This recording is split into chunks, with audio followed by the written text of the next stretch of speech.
Ladies and gentlemen, the afternoon session will begin in 2 minutes, so please take your seats.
Gentlemen, we are going to begin this afternoon session right now.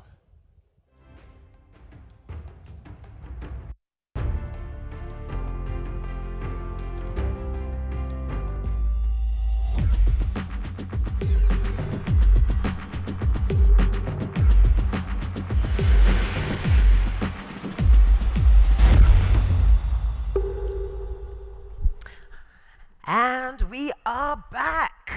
Thank you for putting those bums in seats. It's great to see so many of you after lunch break. I think the session following a lunch break is always a tough one, but trust me when I say I've got a brilliant bunch of panelists to my left, and we're going to have a fantastic conversation that's all about in-person gaming communities, brands, and the fan economy.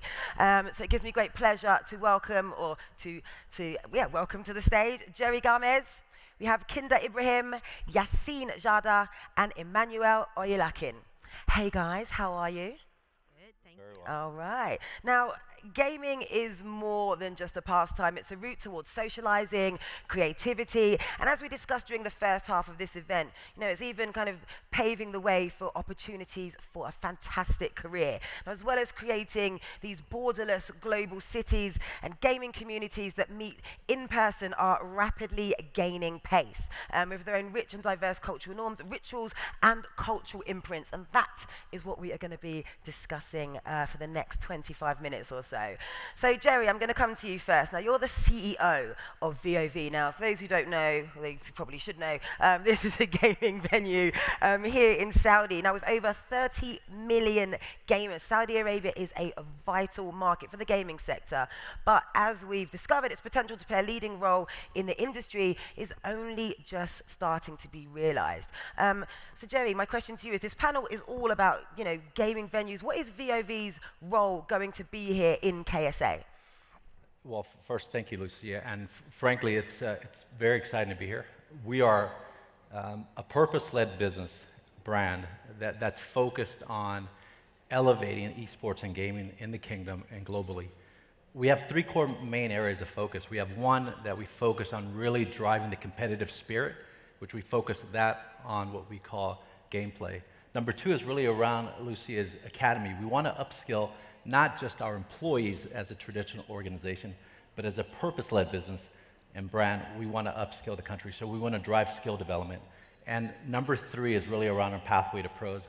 We know there's a lot of young, talented gamers in this country. Gamers that need focus and that need support. They're very passionate, but what we want to do is provide them a pathway to take them from that early stage and move them up to the professional level. But we do that focused and heavily with our purpose, which is really focused on driving well-being. We focus on health, wellness, mental wellness, physical and visual.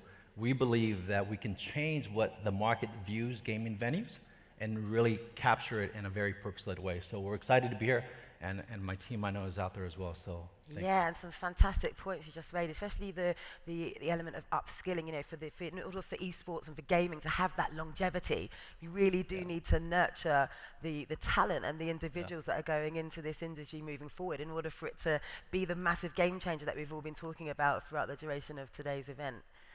No, absolutely. And again, we couldn't be more proud of the support and enthusiasm that we get through the 2030 vision. It has driven our team. Yes, there are long days, and we talk about that often, but because we have a purpose and we see the impact. We've opened up our first venue at the end of June. The reception that our team, that the experience that the local community has given us has been transformational and has only catapulted us and propelled our vision to be accelerated. So we're excited. Yeah, I can tell it's oozing out of you, Jerry. And how are the virtual experiences that gaming creates being translated into the physical realm, and what impact is this having on experience design, infrastructure, and community connections? It hasn't formed everything about what we're thinking about, but we know that the only way to really figure out what we need to do is we have to test and learn. So our first venue has given us early data on what we could sharpen as we go forward. But the way we view our business is that we have multiple dimensions in order to drive the guest experience. But we focus not just when they get to the venues, Lucy, which is often a misconception. What we focus on is what happens before that gamer gets to the venue. So we focus on the pre-visit. What is that dynamic? What exactly is going through their head, and what is it that they need? And number two is once they get to our venue, then we want to remove the friction.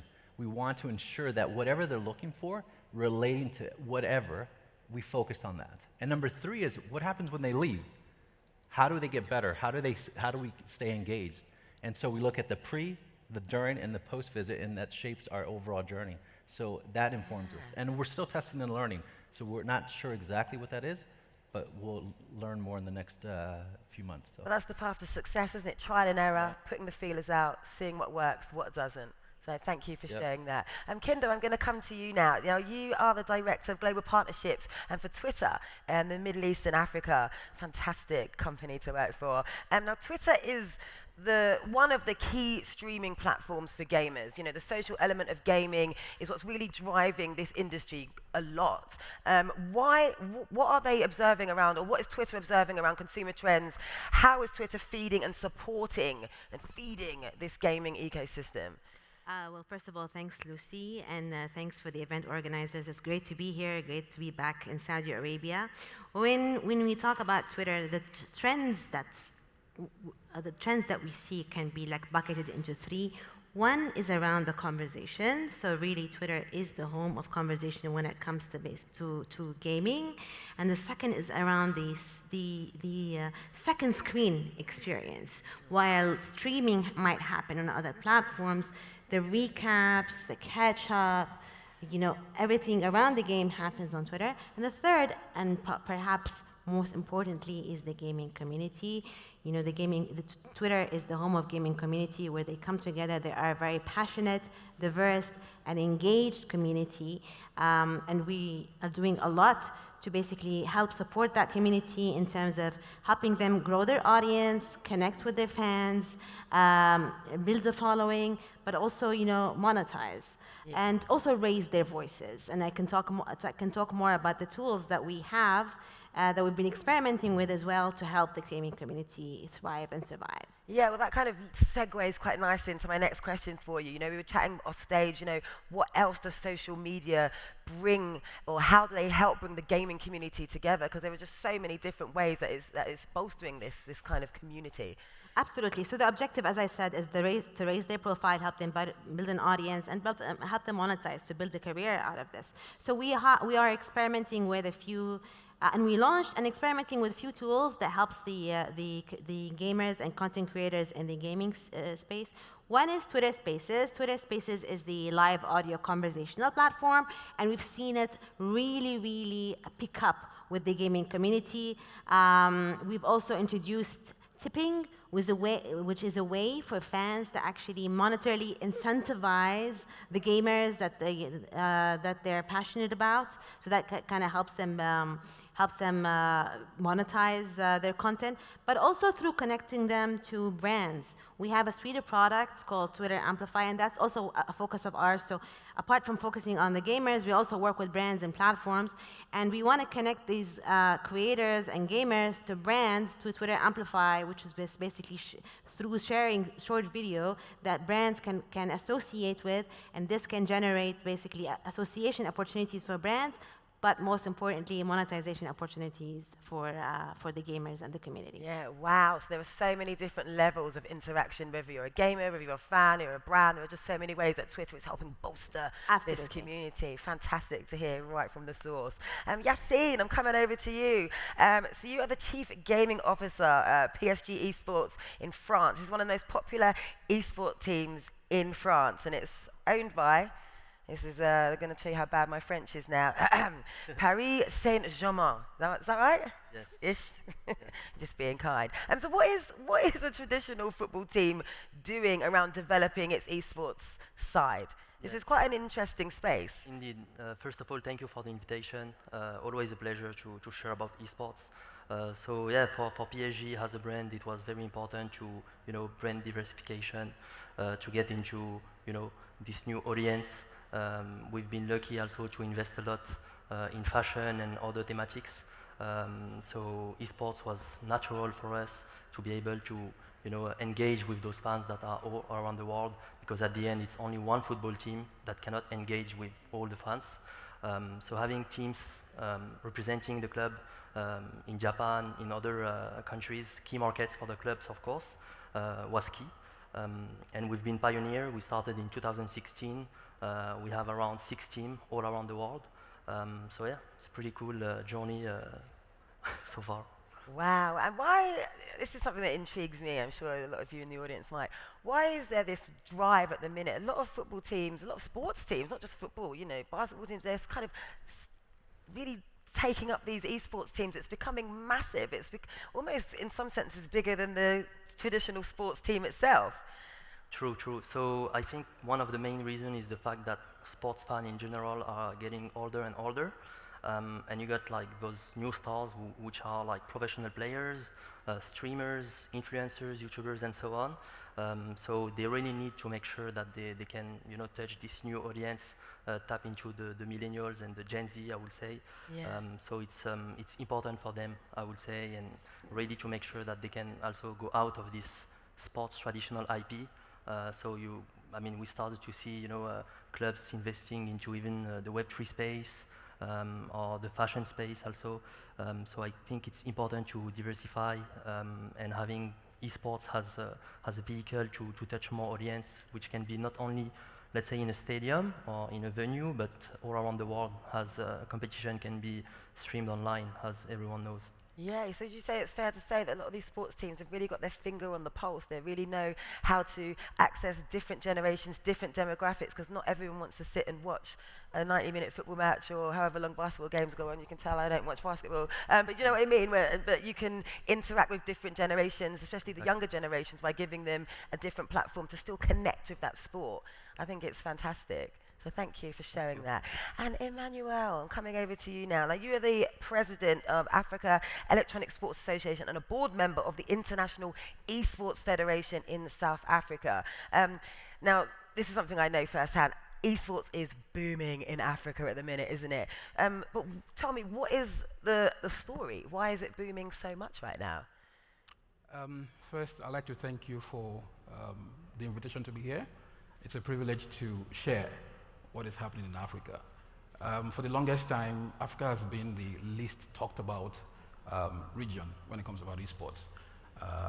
We hear things like North America, you hear Pan Am, you hear Southeast Asia, you never hear anything about Africa. So now that there are events happening, we're able to go out and actually talk about things happening in Africa. If you check the population of Africa, you have about 1 billion people in Africa. I'm from Nigeria, and Nigeria alone has over 200 million people. And the mobile penetration in Nigeria is about the highest in the world. As of 2019, our internet population was about 140 million. I'm sure as of today is way more than that.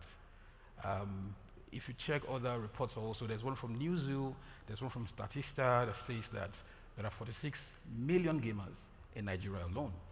And Statista says that about 61.6 million gamers in Nigeria alone. And you will also see that we are beginning to have a lot more stakeholders come to the African scene.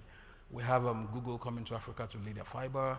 You have broadband internet becoming more mainstream. So a lot more people are able to go online and play video games. You now want to look at the fact that there is a lot of mobile devices in Africa. You talk about the iPhones, the Samsungs, the Android, so there's a lot more democratization. A lot more people are able to afford, everybody has a mobile device. Everybody can afford to buy some data on their devices. So it helps them to be able to get on social media, get on games, download them and play. So there is the awareness. And you would also discover that in Africa now, we're beginning to have a lot more government officials who are actually investing in esports. So you're having officially recognized and created esports associations and federations, because the government is also trying to do things that will develop the young people, give them a platform and opportunity for them to achieve their dreams and goals in the world of esports and gaming. And so that market has just started actually. Yeah. Because it's beginning to open up. A lot of people were not looking at Africa before, but now there's a lot of focus. And we've been speaking with a lot of people who are coming to invest, having conversations to say, how do we, step into the space? What can we do? How can we help? And I'm glad she's here. We're very big on Twitter in Africa, especially in Nigeria. So we're able to project the things we're doing also to the outside world, so that a single hashtag can, get you noticed in Asia, in America, in Japan, like that. So that and more is, part of the reasons why the things that are happening or that have been happening are now being seen by the global space. Yeah, and that is the beauty of social media, the Absolutely. beauty of the internet, spreading the word by something as simple as a hashtag or a quick video or a snippet or anything like that. But talk to me about, why do you think now that people are investing in Africa when it comes to the gaming infrastructure, or kind of building this industry there that's been happening everywhere else? Why do you think now is the time that people are sitting up and paying attention? So the last few years have been challenging for obvious reasons, and it brought about an awakening to us. First, what it created was the ability to adapt to the new situation. So everybody knew that they had to go online. We had a lot more people creating Discord servers, Twitter accounts, Instagram profiles, because they now want to get online and not be left behind because of the social distancing challenge. So that got a lot more people coming together and doing stuff. Now, that also helped us to identify a lot more the challenges that are, happening and affecting us in Africa. So one of them, and one of the most important, if you ask me, is the availability of servers. We don't have them much in Africa, and so a lot of the gamers are disenfranchised. Because if you had to, for instance, let me talk about PUBG Mobile. If you wanted to play online, you'll be having an MS of about 180. And if you're playing against somebody in Europe who has 20 MS, while you're still standing looking for how to take your shots, you're gone actually. Somebody already took you out. So that has been a challenge that has been besetting us. And there's a lot more infrastructure challenges, broadband, the cost of data, the cost of devices. That's why in Africa today, mobile is king. Yes. Because there's a lot, you can easily, get one. So that has been some of the challenges that we have been having to grapple with. And because we are also becoming a lot more vocal about it, stakeholders are seeing that, oh wow, where there is a problem, there is an opportunity. So, and they're also seeing the space, they're seeing the numbers. Nigeria alone, like I said, has over 50 million gamers. That is a huge enough market in itself. But you want to go beyond Nigeria and think of other countries like Ghana, South Africa, Egypt, Morocco. These guys also have huge and very active gaming communities. Yeah. It's so big that Africa now has some events on their own that have been endorsed by global gaming publishers just to support the space. Yeah, there's been some huge gaming tournaments in Ghana and Kenya recently, right? Yes. Am I right? Am I saying that? The biggest star in Africa today is from Kenya. Her name is Sylvia Gathoni, and she's here. She's going to be speaking on one of the panels. you know. So it just goes to tell you that people are seeing, people are recognizing what is happening. There are a lot of talents, a lot of stars, you know, and Africa is also having a larger voice. So like you rightly said, I'm Vice President Africa at the International Esports Federation, which previously we didn't have. So we are beginning to see a lot more activities coming to Africa. Yes.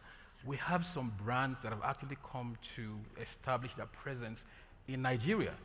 You know, I'm not at liberty to mention them now, you know, but in the coming days and weeks, we'll be hearing a lot more happening there. So we have a lot more attention coming to Africa. Now we're enjoying it, we like it. So we want more of them to come like that. It's a fantastic journey that you're on. I look forward to seeing how you guys progress. I can see you guys nodding quite enthusiastically as he's speaking. Is there anything you'd like to add? You know, this is a discussion, so if you want to dive right in and add anything to anything he said, feel free.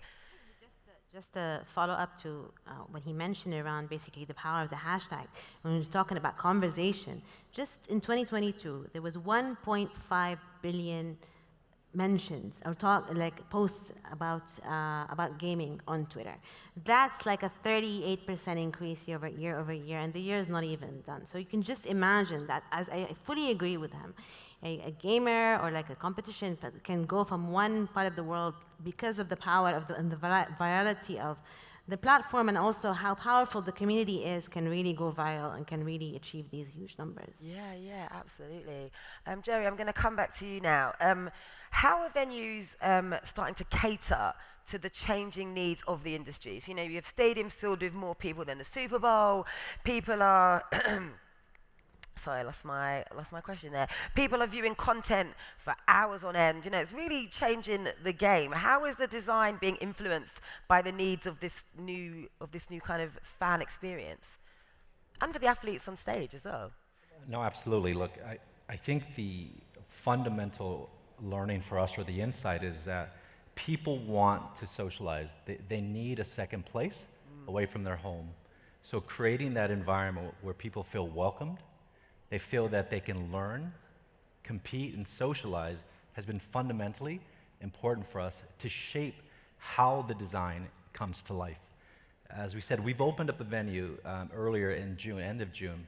Within 30 days, we quickly identified that while we had roughly 77 custom and semi-custom PCs, the feedback from the community was, you know what, we need more places to socialize within this venue. While we had that, and we had gaming booths, and we had just a variety of different experiences, what we did not take into account that they wanted to socialize even more.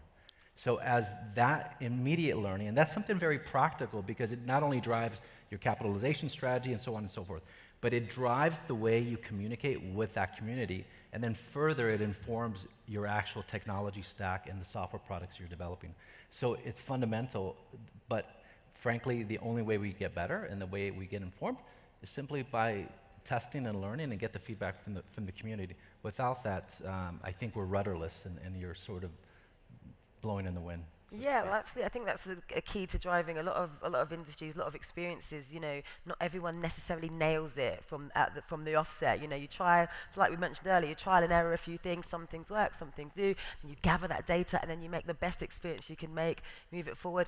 Open up another venue. The rest is history. Exactly. But don't get me wrong. We've definitely, if no one has visited our venue, we're at the Zone. If you're facing the main road, it's on the back left-hand side. If anyone's seen it, we've definitely elevated the game, but we know we can do so much more, particularly around driving entrepreneurship. Our focus as we continue to scale this business, we know that we will continue to open venues that are owned by us. But we ultimately want to scale through franchising, but we don't want to just franchise randomly, right? We want to find that special entrepreneur or that group that really believes in our mission and our purpose, and then be able to drive skill set and create jobs. And that's why it's so important that we get the economic model right, that we figure out how to run these, how to build them in order for them to be sticky in order to really scale this. Because ultimately, we want these all around the kingdom. We want to bring the second home for gamers to feel welcomed, to feel loved, to feel connected, to win and compete and socialize. That's really our purpose. and it allows us to really have a true north in what we do day to day. Yeah, and obviously you guys must have done a lot of market research and looking into what's happening in all different corners of the planet. What are you noticing about venues that are popping up in different parts of the world? Because for me, in the UK, I can think of at least 5 or 6 venues, from VR to social gaming to old arcade games to so much socialized gaming experiences are popping up. And that's a good experience, a good call out. What we're finding now, whether it's in Asia Pacific, EMEA, or North America or Latin America, what we see is driving experience is also the food and beverage. Having a well-rounded menu architecture to allow that gamer to eat more than, I don't want to call out any brand, but you typically find certain products in a movie theater. Typically that was then translated into gaming venues. What we've done is we've developed 3 different brands, food and beverage brands, that allows us to connect with the consumer. So we developed an Arabic brand, we've developed an American/Western brand, and number 3rd is the Italian brand. And what we've been able to do is identify what has the greatest stickiness, which products make sense, but also we recognize we don't want to shove kale salads or quinoa down anyone's plate, right? We don't want to do that, but we want to give you an option.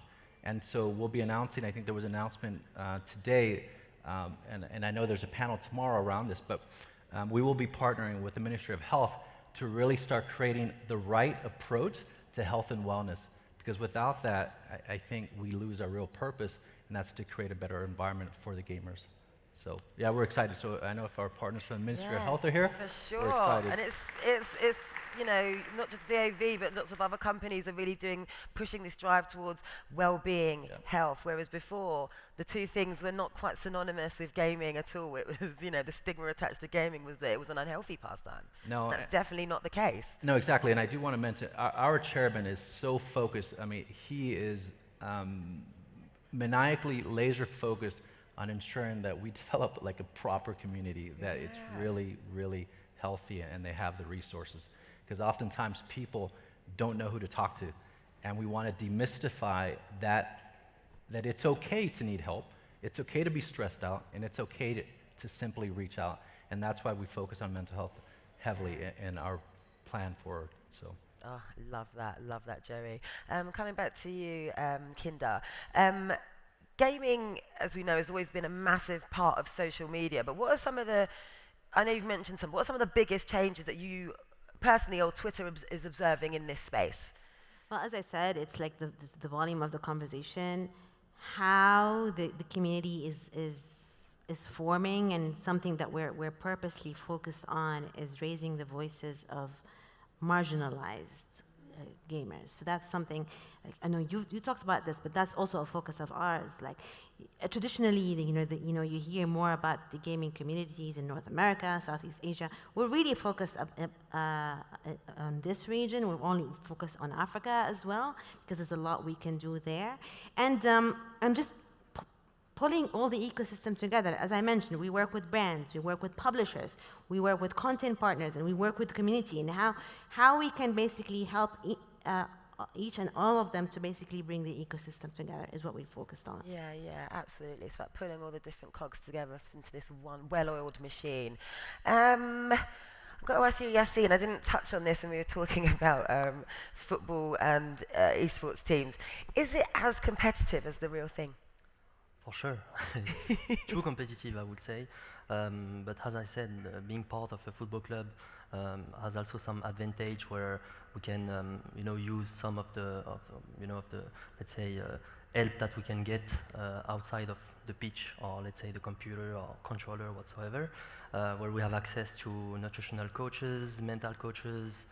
We have basically the access to all the infrastructure of a football club that can be used, and of course, tailored to the needs of the esports athletes that we have. So, yeah, I would say that it's as much competitive as any real sports, even more at some point. Yeah, honestly, that just statement just blows my mind. I might be showing my age here, but just, when I was a kid, it's not something that I would have ever imagined would ever make it into fruition. And the fact that it's incredibly popular, not just in France, all over the world, really is just quite mind-blowing. And on that note, guys, I'm going to say thank you so much. It has been a real pleasure picking your brains. I've really enjoyed this conversation, so thank you so much. Give it up for my panelists. If you could make your way to the left of the stage, that would be fantastic. Thank you. Thank you. All right, guys, we are now just going to reset the stage for a conversation all about the metaverse in the spotlight. So once again, we're going to be doing a little bit of future gazing with our crystal ball, and that will be with Mark Kai. So once that's all set and good to go, he'll be ready for you. Thank you.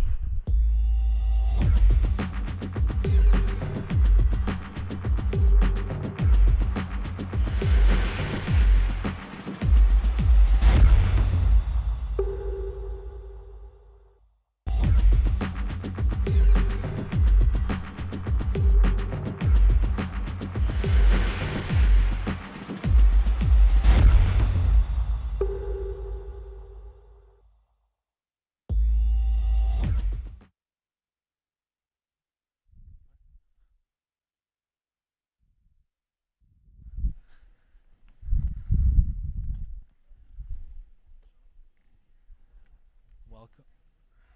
Thank you.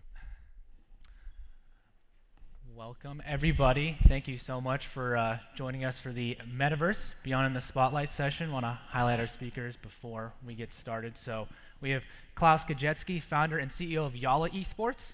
We have Ng Chong Gang, who's the board member of the Global Esports Federation. Fernando Pereira, president of Grow Up Esports and founder of Extended. And Ryan Gill, founder of Open Meta and Crucible Network. So I know many of you have heard a lot about the metaverse and everything that there is to come with it. So that's obviously what we're going to be talking about today. But I want to throw a panel out or a question out to the panelists first. So a lot of us are familiar with it, but maybe some of us aren't.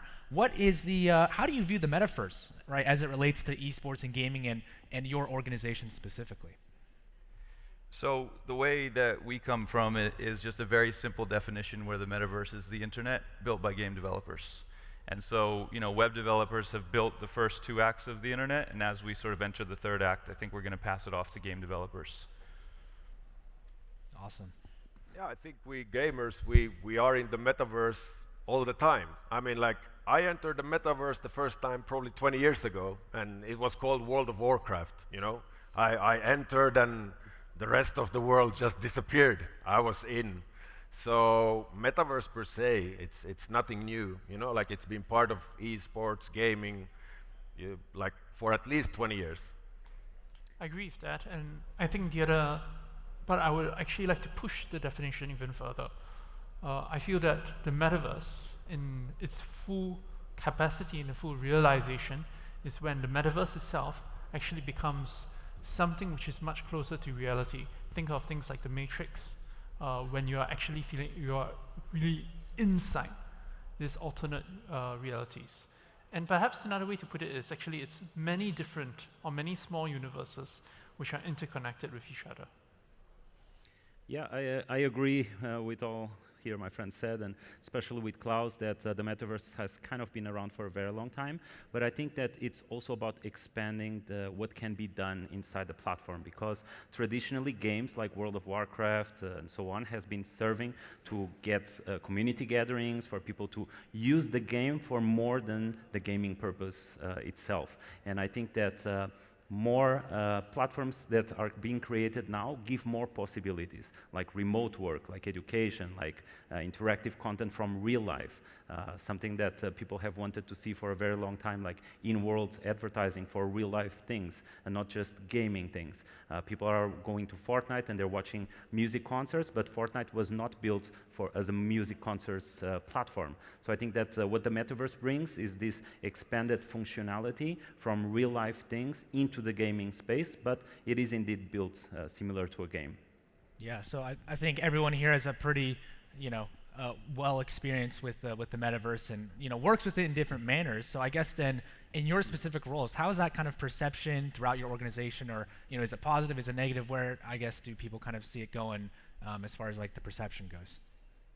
I would say it's like very positive. It's as was said, like we can do more things now. So, for example, we at Yalla Esports, we have a professional esports team where we nurture talent to become professional athletes. But then we also have essentially a boutique marketing agency where we help brands enter esports and gaming. And one of our ways of doing that is to do something inside the metaverse. Now, we also need to not hype it up and have like manage the expectations and so and so forth. Like, we are very early, but yes, we can do so much more in the metaverse done right. Yeah, I think the metaverse has a lot of different implications, right? And different, for brands versus for gamers versus for ecosystems, right? And I know you obviously have worked with a lot on the more the technology side, right? So you want to talk a little bit about how kind of you've seen it evolve over time? Yeah. So with Open Meta, we're forming a DAO sort of as a lighthouse to find the game developers or people outside of gaming who really recognize this to be a Renaissance-like event happening. So we come from like more of this emergent economics, right? There's a lot of new rails being developed where world building will be done, and it will really be very meaningful for the way that all of this evolves. And so just a pure corporation wasn't really enough. There was a lot of conflicts for that. So our DAO is basically a community of people who are the most enthusiastic about this and see it as a huge opportunity. Many of our investors are actually in the room. And there's ground-up community happening, right? There's definitely corporate and government, but there's something happening from the bottom up. There's social spaces like Gamertag here in Riyadh, right, where the people are really driving this, and I think that's where most of the enthusiasm is. Right. Yeah. You mentioned community building it up and people really being involved with it. I feel like maybe that goes into the misconception some people have about it just being top-down, corporations kind of try and do what they want with it. I guess, for the whole panel, what are some of the biggest misconceptions that maybe you've seen, hearing people talk about it, maybe if they're not as experienced in working with it, that you'd like to clear up for the audience? I would say virtual land, one of the big misconceptions, because everyone is kind of rushing for this gold rush of buying virtual real estate and so on. But I think that there's a lot of things that have to be considered while wanting to do this gold rush, because these platforms that exist now, and we're still in a very early stage for the metaverse, are they really going to be the ones in 10 years? Because all games have life cycles, right? We've seen from traditional games, there's a time where they're super popular, and there's a time when they are replaced by other games. And these metaverse platforms right now are being built as independent games. So is it really going to be so much more valuable in 10 years, or is it going to be replaced by a better technology coming up? And even currently, one server can't miraculously have everybody now in the same metaverse. It's going to be different, servers, different metaverses. Then if you own a land, somebody else is going to own the same land on the different server, but everybody's paying as it's the only one. Like, that doesn't make sense, I think one misconception is definitely that the existing companies that own things and dominate technology now will be the ones that do in the future. I think it's easy to look at scale. Some of these companies have billions of people and billions of dollars. But if you really see what's happening at the ground level, it's going to be inherited by people we don't even know their name yet, right? There's creatives all over the world that can do a lot more interesting things and can generate more passion and more trust from people than a lot of the corporations that we use now. And it's also like, AAA game publishers, they take 10 years to build something like World of Warcraft, and now all of a sudden a friends group with the Discord server is building the next metaverse, and it's like, okay, did you develop any games before? Like. Yeah. And the Web3 space is the same way, right? Like, most of it thus far is not skilled game developers. Yeah. It's crypto people or people from the internet, web developers who like games. Axie Infinity Sky Mavis was like one experiment, but we haven't even moved into experimenting with real skilled game developers yet.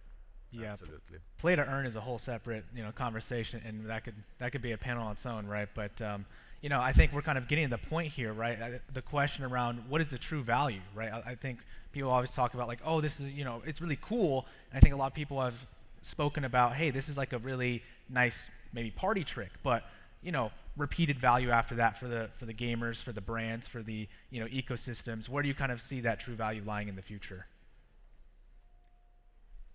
I can go first, maybe. I would see the value in the virtual experiences that can be translated by marketing activations in the digital space, brands that want to engage with this kind of consumer, that it's the new age consumer, right, that is not in the traditional media.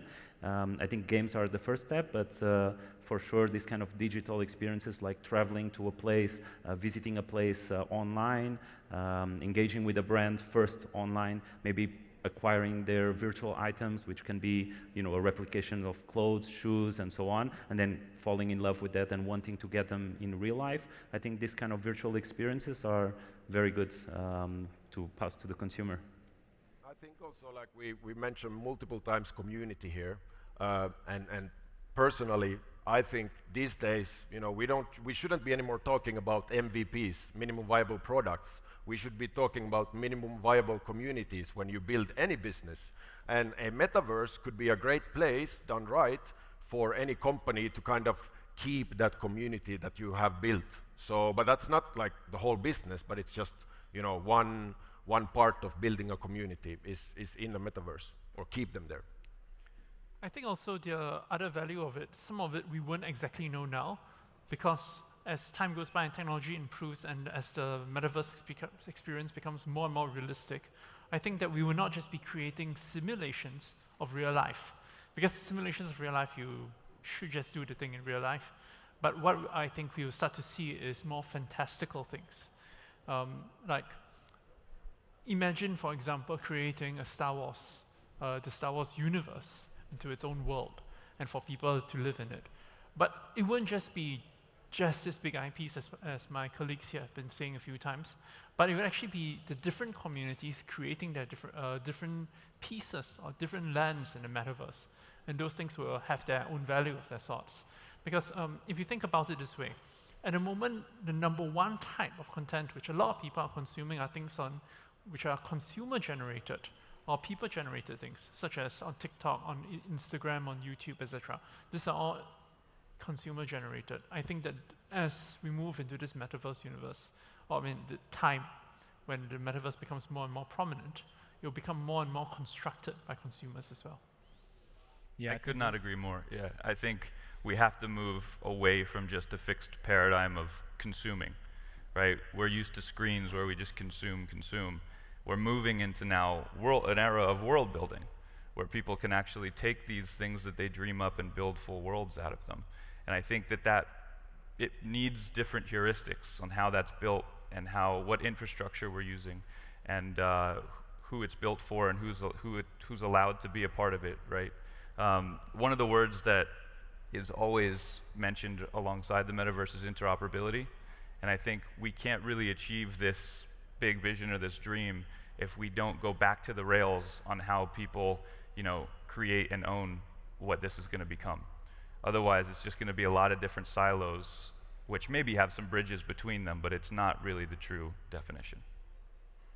Yeah, I think exactly like that, right? Like, kind of brands maybe want to do their own thing, but when it's all synergized across multiple different platforms and different communities are able to come together, that's where the true metaverse happens. But we've seen people build these worlds from the ground up, right? User-generated content, like you mentioned before, with Minecraft, Roblox, Fortnite, these types of games, right? So I guess then, what do you think are the largest barriers? We're talking a lot about opportunities, right? But also on the flip side, there's definitely some limitations here. What are some limitations for metaverse as it relates to gaming and esports?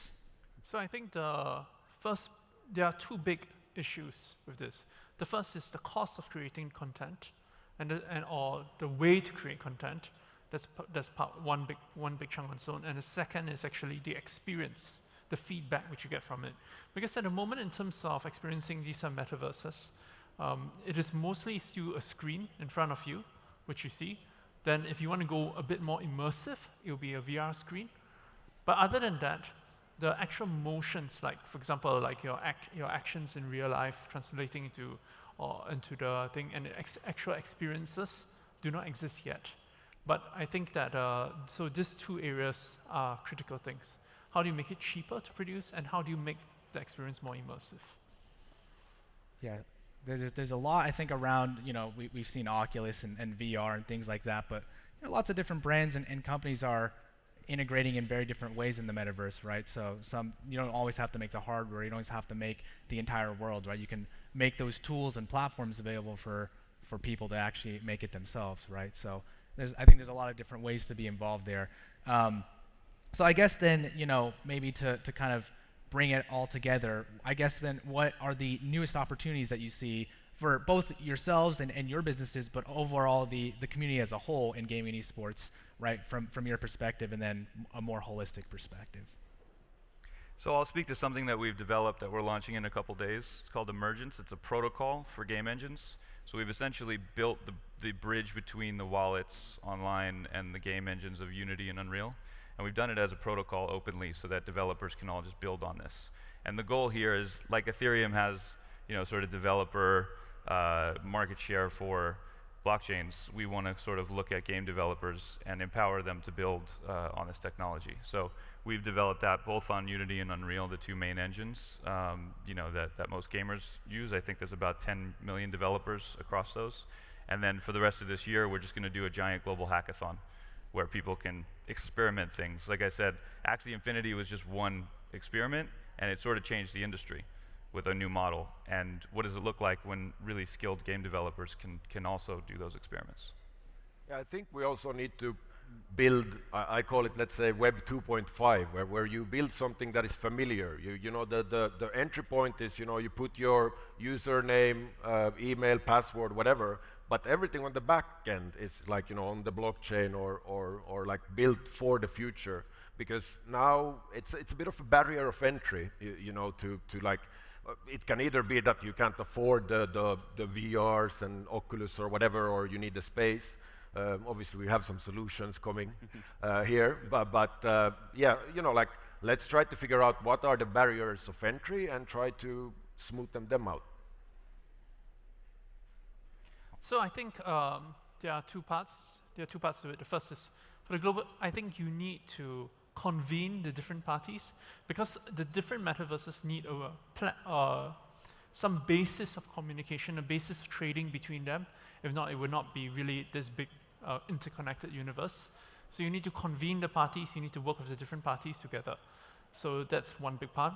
And that's a huge opportunity for big organizations such as the federations, the ITU, etc., other sort of things, to create this sort of general systems for these people to work, for all of us to work together. Because this is not something which we want any single commercial company to dominate.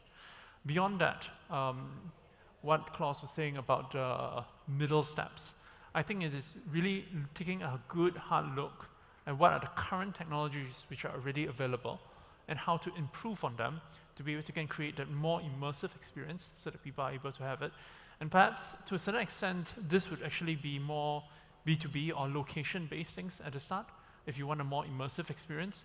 But in the future, I think that as we move with greater technologies, which we can see in people like Meta and a few others which are creating, then we will see some very interesting things coming out of it.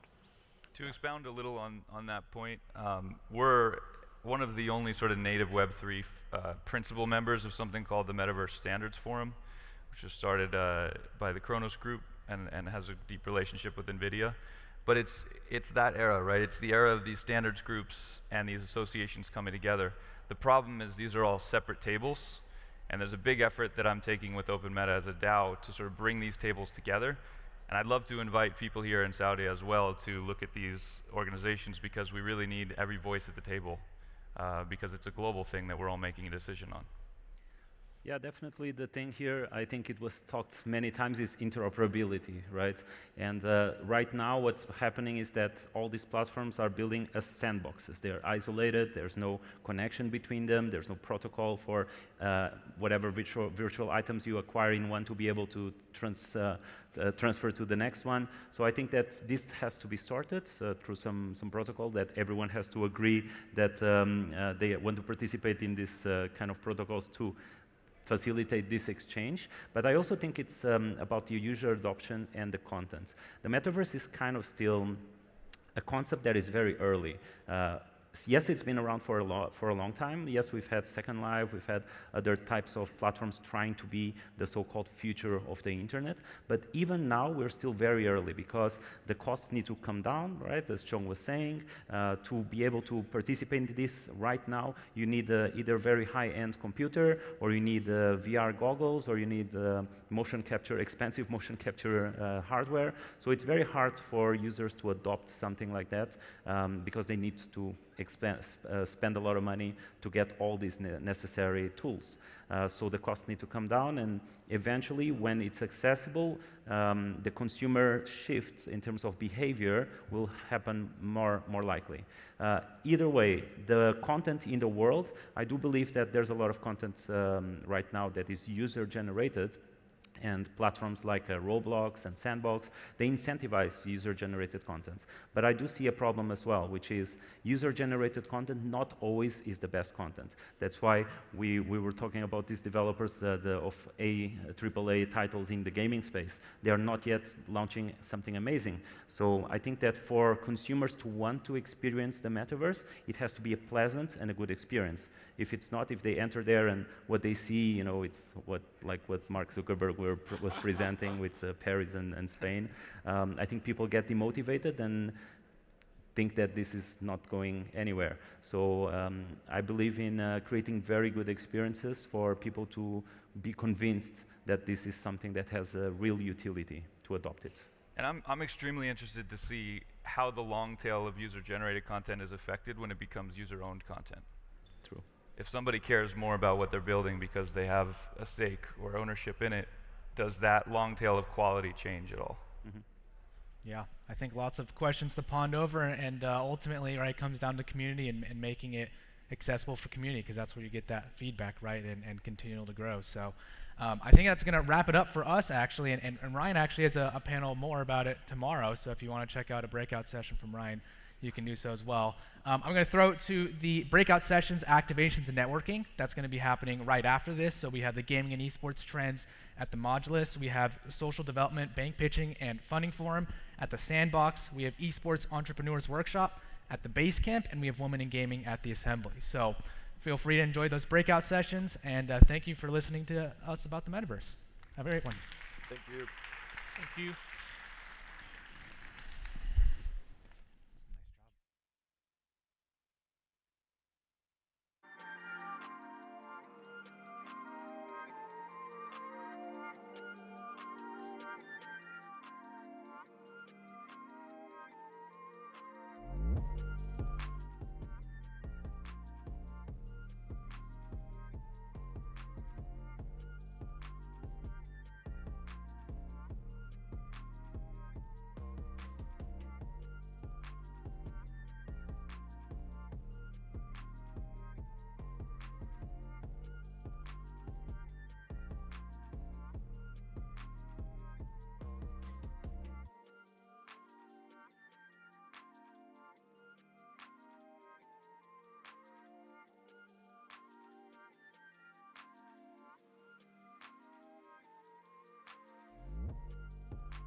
Ladies and gentlemen, we'll be beginning our next panel discussion in 1 minute. So please take your seats.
Okay, and we are back for another brilliant panel discussion with an esteemed bunch of panelists, which I'll introduce in a moment. I just want to say, if there are any of you guys in the audience that would like translation modules, just to let you know, they are situated on the outskirts of this very awesome event arena. So if you need one of those, please do not waste any time and go and grab one now. So that's logistics. Onto the subject matter of today's panel, which is all about doing things differently and business model innovation. Now, game revenue models are evolving. I think it's fair to say that, it's impacting the life cycle of games as well as the actual gameplay mechanics and revenue models. And that's what we're here to discuss on stage today. And as the traditional boundaries between games, media, sports, and communications blur and disappear, the business models and partnerships that really underpin the gaming and esports industry evolve. That's really what we want to be the focal point of this discussion. So on that note, I'm going to introduce my lovely panelists. We have Abdelaziz Baishen, Paul the Prophet Dawalibi, Grant Johnson, Kishan Deepak Palija, and Yannick Teller. Thank you guys. How are you? Good. All right, it's good to have you here. We haven't got loads of time, so I'm going to dive straight in. Abdelaziz, I'm going to come to you first. As Assistant Minister for Sport and Sport Affairs for the Ministry of Sports here in Saudi, how is Saudi's Ministry of Sports approaching esports, and how is this sector feeding into the gaming ecosystem? Okay, well, first of all, I'd say that we're taking the sector very seriously, and probably us being here today is a showcase of that. Looking at the free-to-play model and this sector specifically, I'd say we're looking at games that mature into sports. And as a regulator, the Ministry of Sports is very interested in ensuring competition is done at the highest levels and working with the Esports Federation to kind of regulate that ecosystem. Yeah, so is this kind of a new trajectory? How long have you been really pursuing this esports sports combination?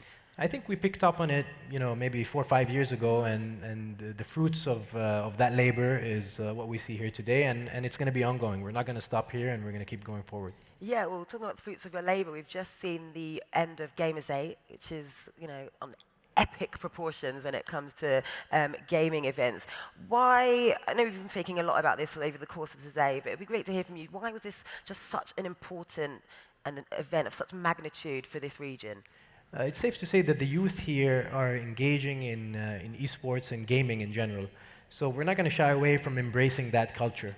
We're going to regulate it, we're going to promote it in the right way. And I think as a Ministry of Sports, we look into that area. The Gamers 8 was great with over 1 million visitors, and I think we aim for more. Yeah, so it's really almost a knee-jerk reaction to the industry. You've got the Gen Zs, the young people, getting them involved and really finding a way to keep them entertained and bring them into the sector. Yeah, that's correct. And we're not just doing the Gamers 8. That's probably a start. There's probably more to come, but I'd leave that, with maybe Prince Faisal at some point. Left us with that cliffhanger there. Okay, Paul, I'm coming over to you. I've got to ask Paul, where does the nickname Paul the Prophet come from? I have a rough idea, but I want to hear from you. Just to be clear, it's spelled with an F, not PH. But I host what is like the biggest gaming and esports industry podcast in the world, The Business of Esports. Everyone should go subscribe to that. But I talk about things on the podcast, and years later, they tend to come true. And so people got to calling me the prophet because I see the future. Like the oracle. And so that's where the name's from. Oh, interesting. I have been wondering. That is not what I was thinking, so I'm glad you covered that up. So you're a technology entrepreneur, you're an investor. You've got over 20 years of experience in venture capital and startup experience. Like you just mentioned, you run one of the largest esports events in the world. What I want to talk to you about is something that we've been touching up on stage, the metaverse. Talk to me about the business opportunity around the metaverse, because you work for Holodeck Media, they focus exclusively on the metaverse, gaming and crypto. So how does this combination of skills enable you to really help the industry and advise? So I called my company Holodeck, so for Star Trek fans or nerds in the audience, you'll know I believe in a metaverse future. But I want to tie back to business models because I think it's interesting where the metaverse fits into that and where sports fits into that. And I think the commonality between the two is I hate that in the gaming and esports industry, we are allowing ourselves to be anchored by anything in the real world, by anything. Whether it's traditional sports or like I heard on the metaverse panel earlier, hey, we should be thinking about building more like an alternate version of our current reality. I think this is thinking way too small. Whether it's and especially in terms of business model innovation, how can we be selling people things that have no connection to the real world whatsoever, right? Yeah, it's cool to put on an esports event and sell popcorn and chips, but I think then we're anchoring ourselves in traditional kind of traditional sports business models, traditional business models in general, when we could be doing 100 things differently. Yeah, so you're talking about maybe just rewriting the script a little bit. Talk to me about what you would like to see. The people in this room who are under 25, if there are, will spend 10 years of their life plugged into a metaverse. 10 years.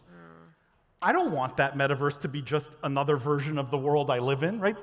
Why stop ourselves at these artificial boundaries? It should be something that we can't even conceive of. There should be no real-world architecture. There should be no real-world goods. It should all be creations not bound by reality. So it's about thinking big. Do you think there's a bit of a fear, maybe, as to why there's constraints on this? Because people are like, if we dip our toes in, if you go outside of the box too much, people might not take this experience, or it might not be welcomed, it might not be well received, so they're playing it safe. That's what it sounds like to me. People have always been fearful of new things. If you look at technology over the last 25 years, everyone has resisted basically every technological innovation we've seen. Everyone who has resisted has been wrong. And so the question is, do you want to be wrong or do you want to be right? If you resist, you're wrong. If you don't, you're right. So it's pretty black and white in my opinion. I do still think there's that fear. As someone I work in the consumer tech industry quite a lot, that just things from folding phones to the companies scared to really put devices out into the forefront because they're thinking if we spend the money, we're not quite sure if we're going to make any money back. So until someone does it, and then you get that domino effect of everyone following suit.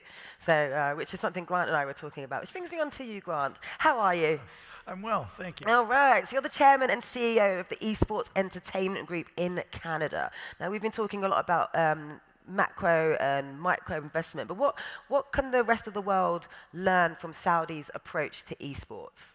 Yeah, I got to say, I really enjoyed the opening speech this morning with His Highness and all the government dignitaries.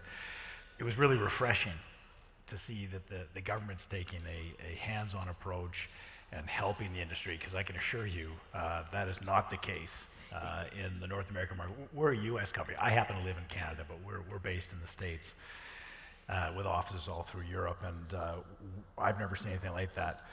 What I'd like to see, and I love the whole Ready Player One concept that Paul's talking about. We're not quite there yet, and there's going to be there's a bit of a journey to get there, but we're going in that direction. If we think 5 years ago, there was no intercollegiate esports teams, and now there's 200 universities in the States alone, I think 50 or 60 have full ride scholarships.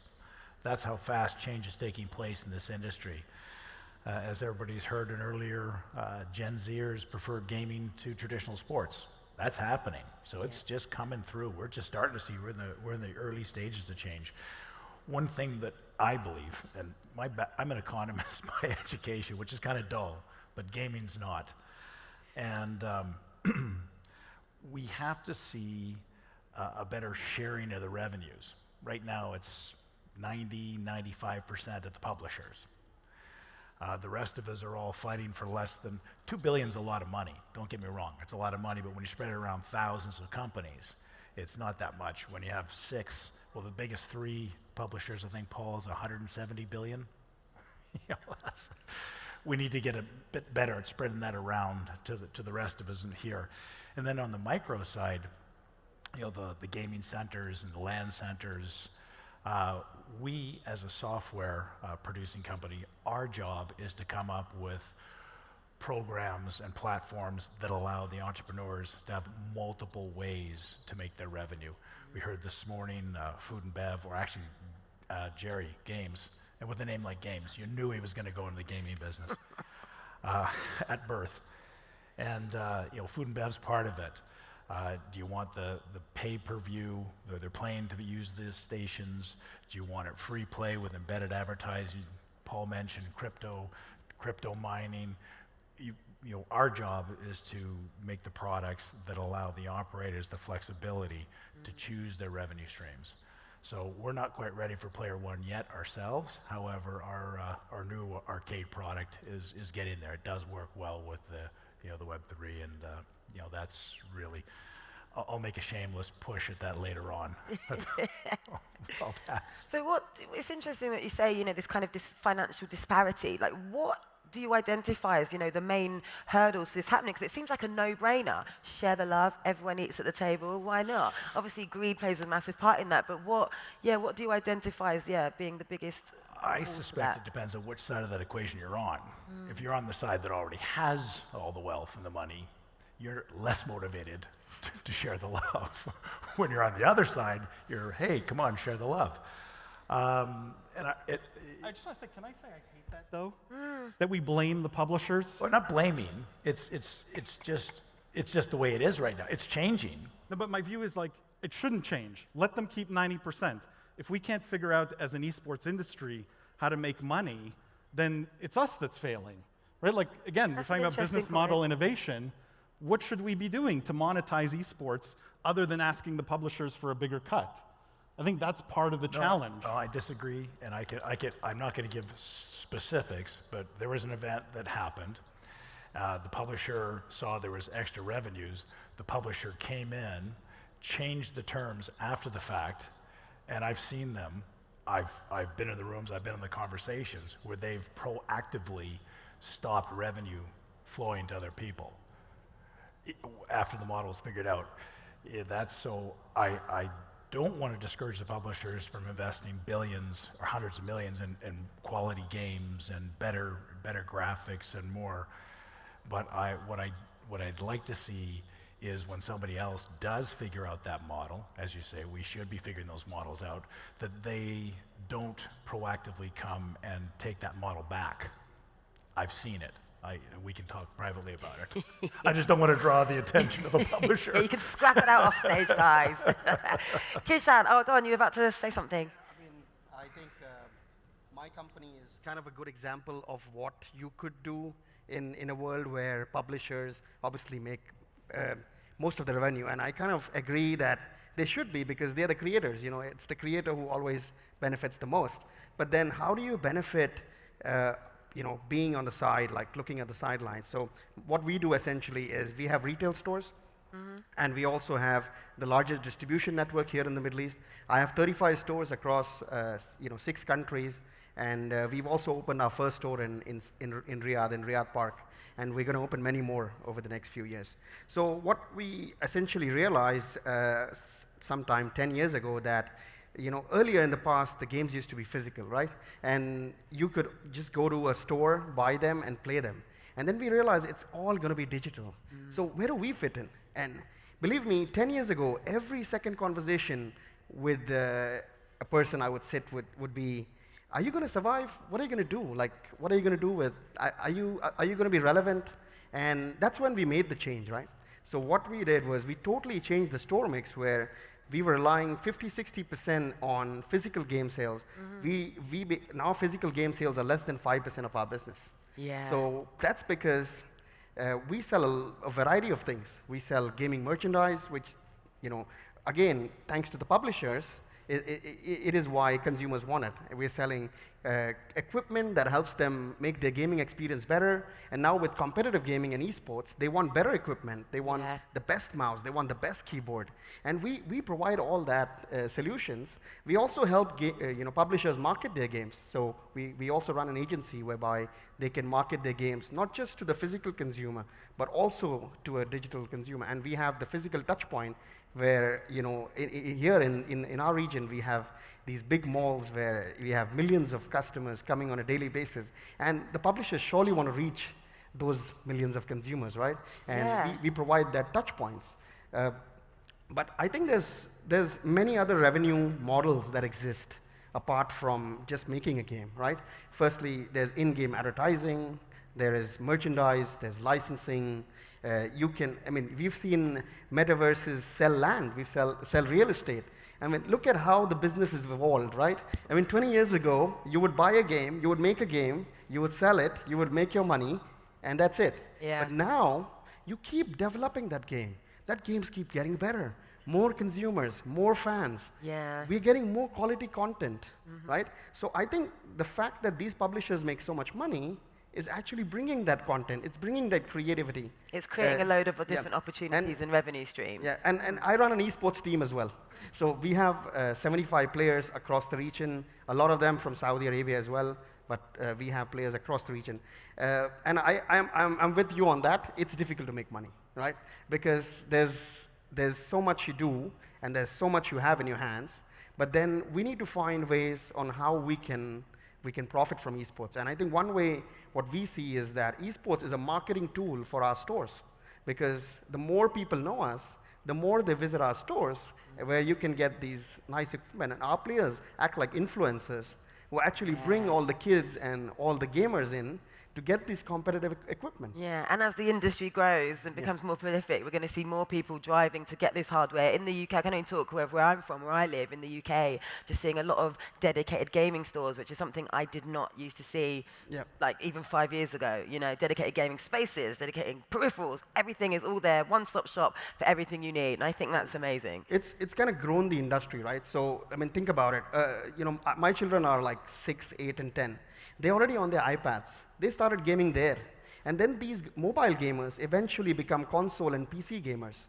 Yeah. And then that creates more demand. So over the years, people, when they were telling me 10 years ago that, you know, your business might struggle because you're not in the digital space, you're a physical retailer, actually no, the pie has become bigger. Yeah. There are more gamers now. There are more gamers who need more equipment. There's more ways to game, right? You have console gaming, you have PC gaming, you have mobile gaming, you have esports, you have freemium, free to play. So with free to play, that's a revolution. There's so many people now entering just because it's so easy. Just download the app and start playing, and that's it. You know, and look at the number of games that are now releasing on free to play, right? And some companies have done so well that they are now public listed. So, you know, it's kind of working for someone. It's not working for some. Yeah, of course. Well, I've got to bring Yannick into the conversation. You've been quiet at the end there because I haven't thrown a question to you yet. Yes. Blame these guys. I've got a lot to say. Okay, so you're the CEO of Savvy Game Studios here in Saudi. You know, this panel is clearly all about business, models, innovation. So as a new CEO, what are you building? And talk to us about how you're innovating. Yes. I will not mention that I was working for 20 years for a big publisher then. I don't want to have everybody against me. No, it's very amazing to see, first of all, the event here. We speak about the next world, and why I was very attracted to come to Saudi. I'm a developer, because as Abdulaziz said before, there is a passion, hunger for gaming in Saudi here. So it's amazing to be able to have the support to develop studios here. I developed studios in Europe, in China, in Abu Dhabi before, so now I'm very, very happy to be able to be here. Just just a small fact. We did not publicize a lot the studio. Just opened a LinkedIn page. We got more than 3,000 applications, 90% from the country. It's amazing. My colleagues last week was waiting for his taxi, and somebody came to see him just in front of the office. Is it you in the picture? Eric was like, yes. I've been waiting here for 1 hour. I want to speak to you. I want to speak with Mr. Yannick. I want to work for the studio. We want to work for gaming here. So for us, it's an amazing chance to be able to do that here, to share what we have learned in the past, me and my team members, and to work with Saudi people. The passion is here. We don't have that many big studios as well, or the scale that we wanted to have in the future. But again, that's why we're here, because we want to, we bring our pipeline, our knowledge, and we want to bring young Saudis to develop their homegrown IPs as well from here to the world, because we have a global view. I mean, gaming is global, is digital, so we think it's in the right place for us to start embracing the Saudi market and to show that we can develop a good product and big product from here to the world. Yeah, that is such a beautiful sentiment, Yannick. Thank you. And just quickly, what trends, opportunities, or risks are you seeing as well? You know, and how do these influence your thoughts when it comes to innovation? Innovation. I mean, I mean, not only me, as a CEO, you have to look at the market. You need to be aware of what is happening on the market, of course, and what kind of opportunities you can have. We spoke about NFTs, we spoke about blockchain, about metaverse. It's always enhancing the players at the end of the day. For me, for all of us, what we do, we develop communities. That's our job. And around the communities, the game is going to live. As you said before, life cycle of a game now is, when we start developing, is for 5 to 10 years. It's not like 3 months and the game is gone. And I mean, I had a very good teacher working for Ubisoft, because I mean, I remember back in 2006 when we released Assassin's Creed, the vision was we need to make sure that the players, the community has Assassin's Creed in gaming, but cinemas, book, anime. So he is able to touch the game and to be within the brand for 12 months. So that's all the things that we need to take into account. But all that things, we don't have to forget 2 fundamentals for me. The first one is the market. We don't develop any more games because, okay, I like these games. We need to listen to the market. I think the market is the boss now. It's not anymore the developer. We have data, we have market, we need to listen to the market. And it's very, very important to start from there. That's what we do. We don't start prototyping before having the knowledge of the market or to understand the player's behavior. Second one are the people. Developing game is not an easy job. It takes a lot of different jobs and it takes a long time. I mean, Abu Dhabi took 10 years to have a senior studio. You need to keep the people, to iterate what they do. My first life, I would say, I was a professional sports ice hockey player in Switzerland. So it's a different life, but for me, as a leader, I can draw a lot of parallel between sports and the corporate life. Because in the sports, you need to be very good in what you do as a player. But if you are very good and you don't play as a team, there is no way that you can win. And in my studios, this is the values I want to bring to people, that we need to work, we develop the expertise of the people. The people who want to learn, we take them, even as a junior. Everybody here who wants to join us, if they want to learn, we'll take time to teach. Yeah. But if they don't share the same values that we have, that's going to be difficult. Yes. Absolutely. Can I just add a third thing? Because I love those 2 things. Yes. But the third thing is like, and I don't think it's talked about enough, which is any business model innovation we're talking about, any success in gaming and esports, has to be rooted from a place of this has to be fun. Yes. People have to be having fun. And if you make a fun game, people will play more and pay more. And I see too many, like I get pitched a zillion decks of now the hot thing is play to earn games, right?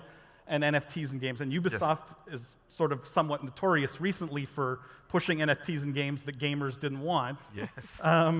But but you have this situation where I get decks, and it's 20 slides, and the first 10 are tokens, economics, NFTs, tokens. So one slide on, and we're going to make a fun game, and then 10 slides on the tokens, economics, and I'm going, wait a second, you glossed over the most important part. Make a fun game that people will want to play, and you don't really need to be clever on the business model. They'll buy in-game items, they'll pay monthly subscriptions, they'll do all the things that people do if the game is fun and whatever innovation you've added to it makes the game more fun.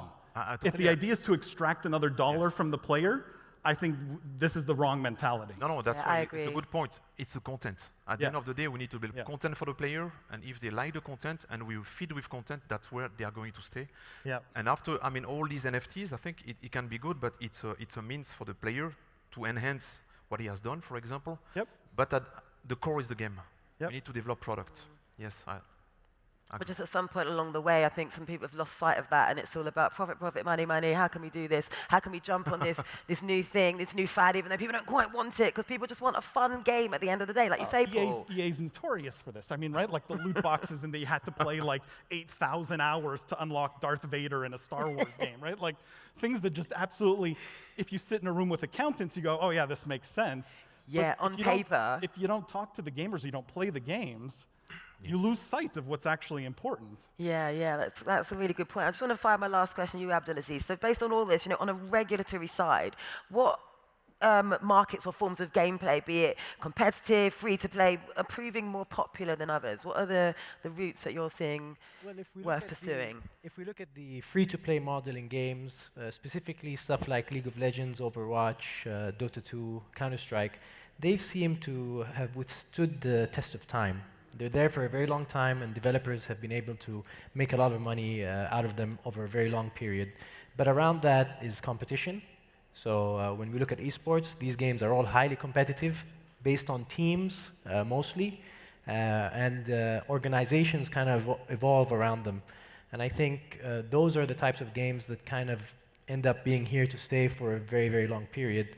And those are the ones that federations are kind of looking, to try to promote and to try to somehow host competitions and tournaments around. Again, they're all built around the community around each game. And I think that's what everyone else here has touched upon.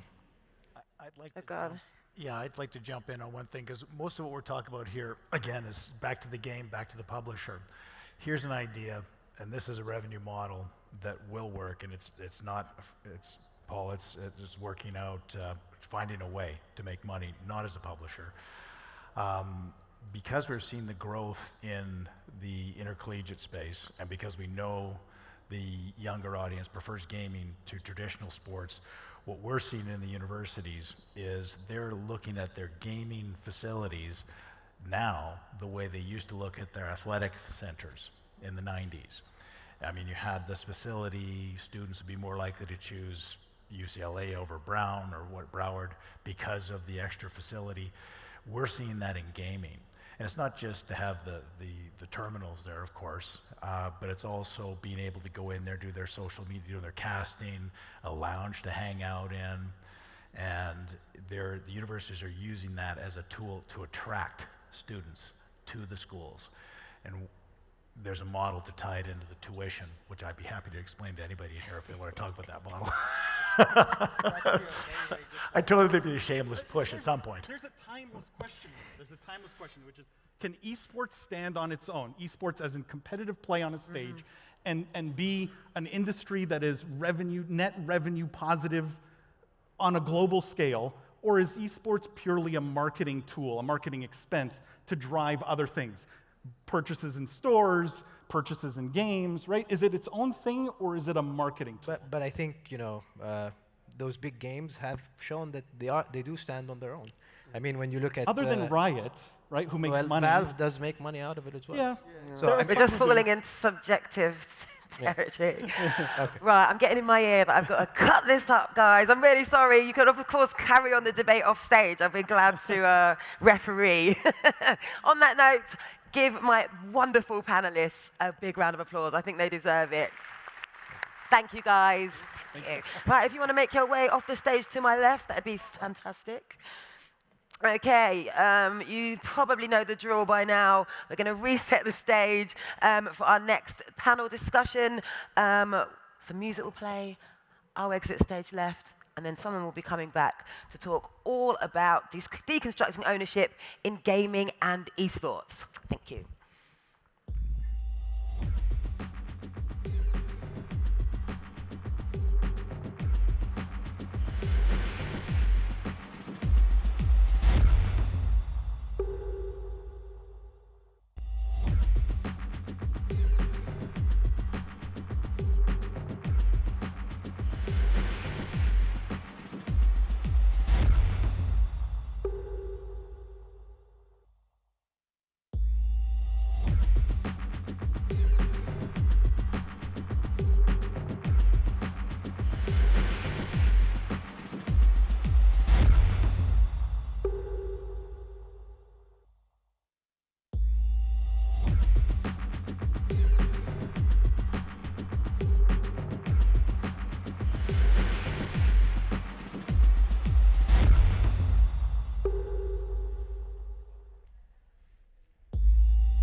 Good afternoon, everybody.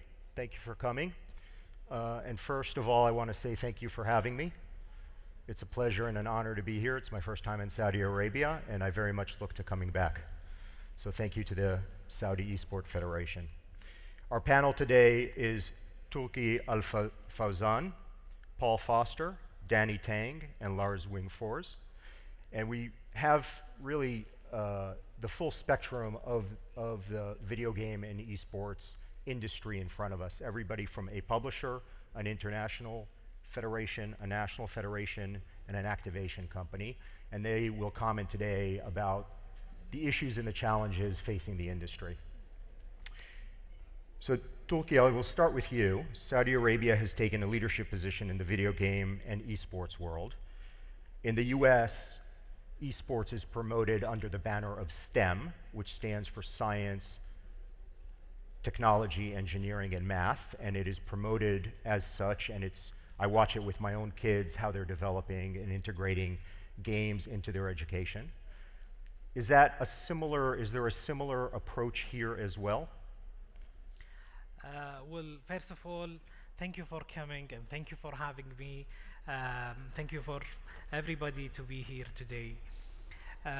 When it's come to esports, the way we look at the esport, it comes in the first place from the community. So we have a very young nation. You know, the number of population, 70% of the people, they are below the age of 30. And the demand on the gaming sector is really high. So almost 2/3 of the population in Saudi are gamers. So there is a huge demand. And the demand on the gaming sector, it creates a huge demand in the esports sector. So the real driver for the esports sector is the community. And we believe, and we see actually as numbers, the growth within the esport is by far higher than any other industry. It's increasing and growing with a double-digit year-on-year. And especially with the pandemic, we saw something we never saw before and we didn't imagine even. So the growth, the potential, the opportunity is the real driver for us, why we're focusing on esport and why now. And you've done an amazing job rolling out the vision that the country has. Can you talk a little bit about the roadmap that you've developed for it, maybe some of the challenges that you've had in the process? Is the workforce, is a human resource challenge? Well, let me tell you something about how the whole esport started in Saudi. There is an international debate about esport, and we always have this debate. Is esport a real sport or no?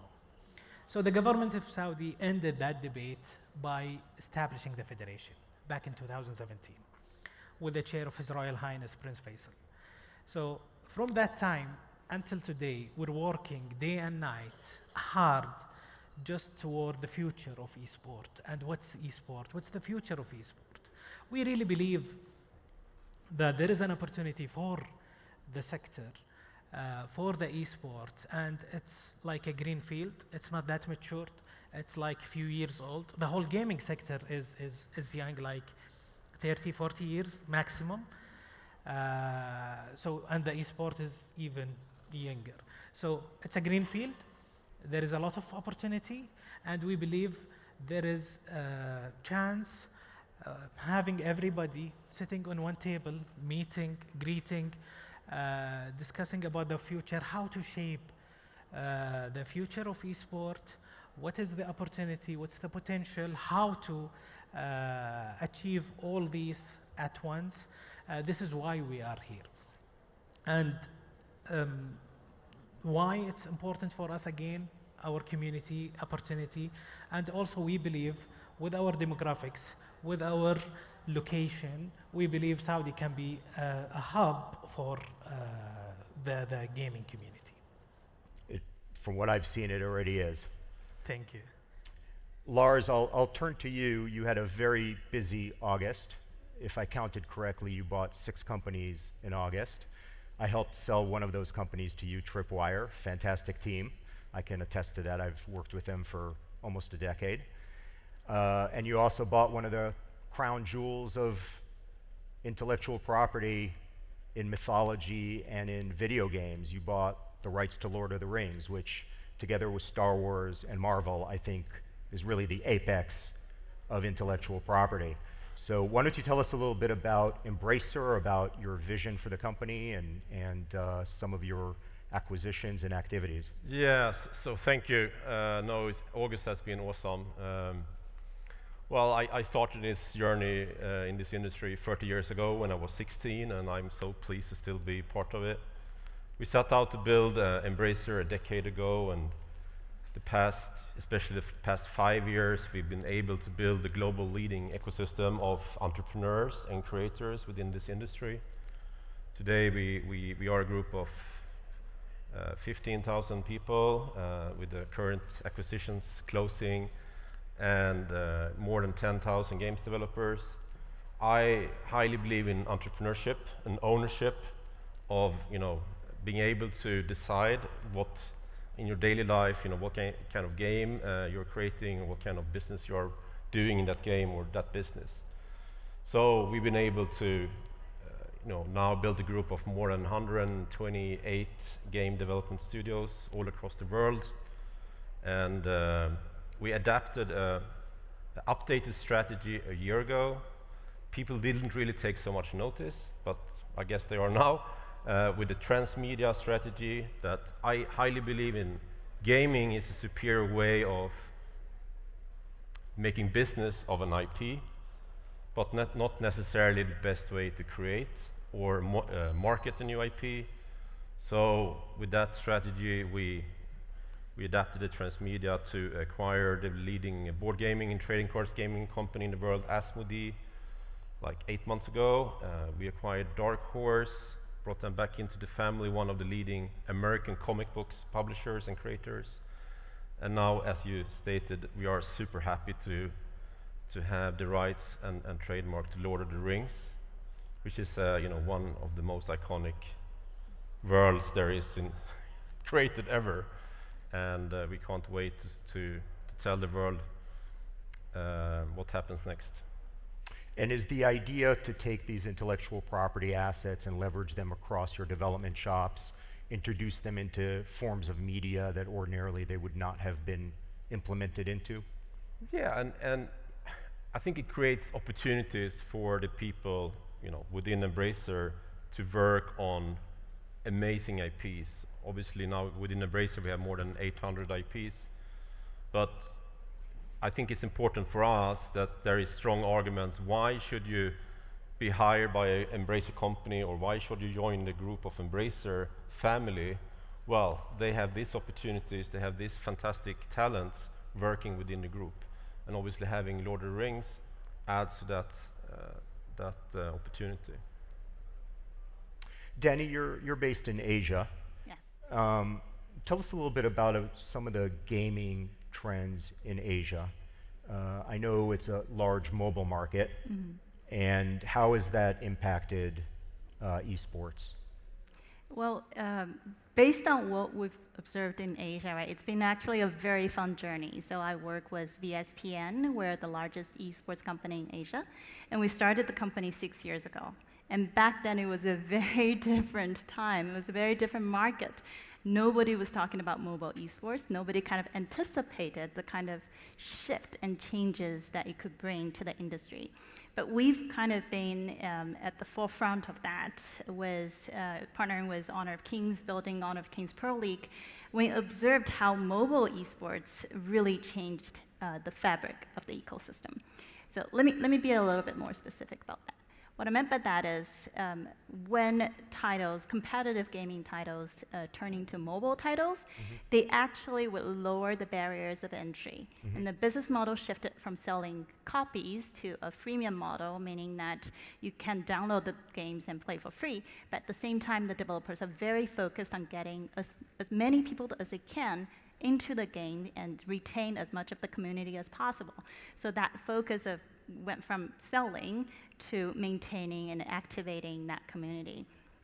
And what we saw with that change was the huge influx of female players into mobile gaming.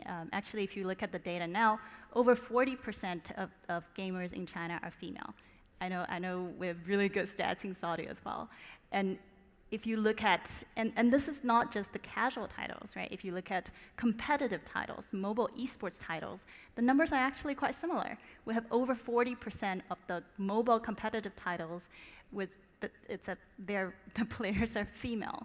So what that brought to the esports world is that we're starting to see esports really broaden itself to go from just a niche sport to become really part of the pop culture. So female fans, they bring a lot more engagement, they're a lot more vocal, they talk about the athletes they love, they talk about the tournaments that they love a lot more actively on social media.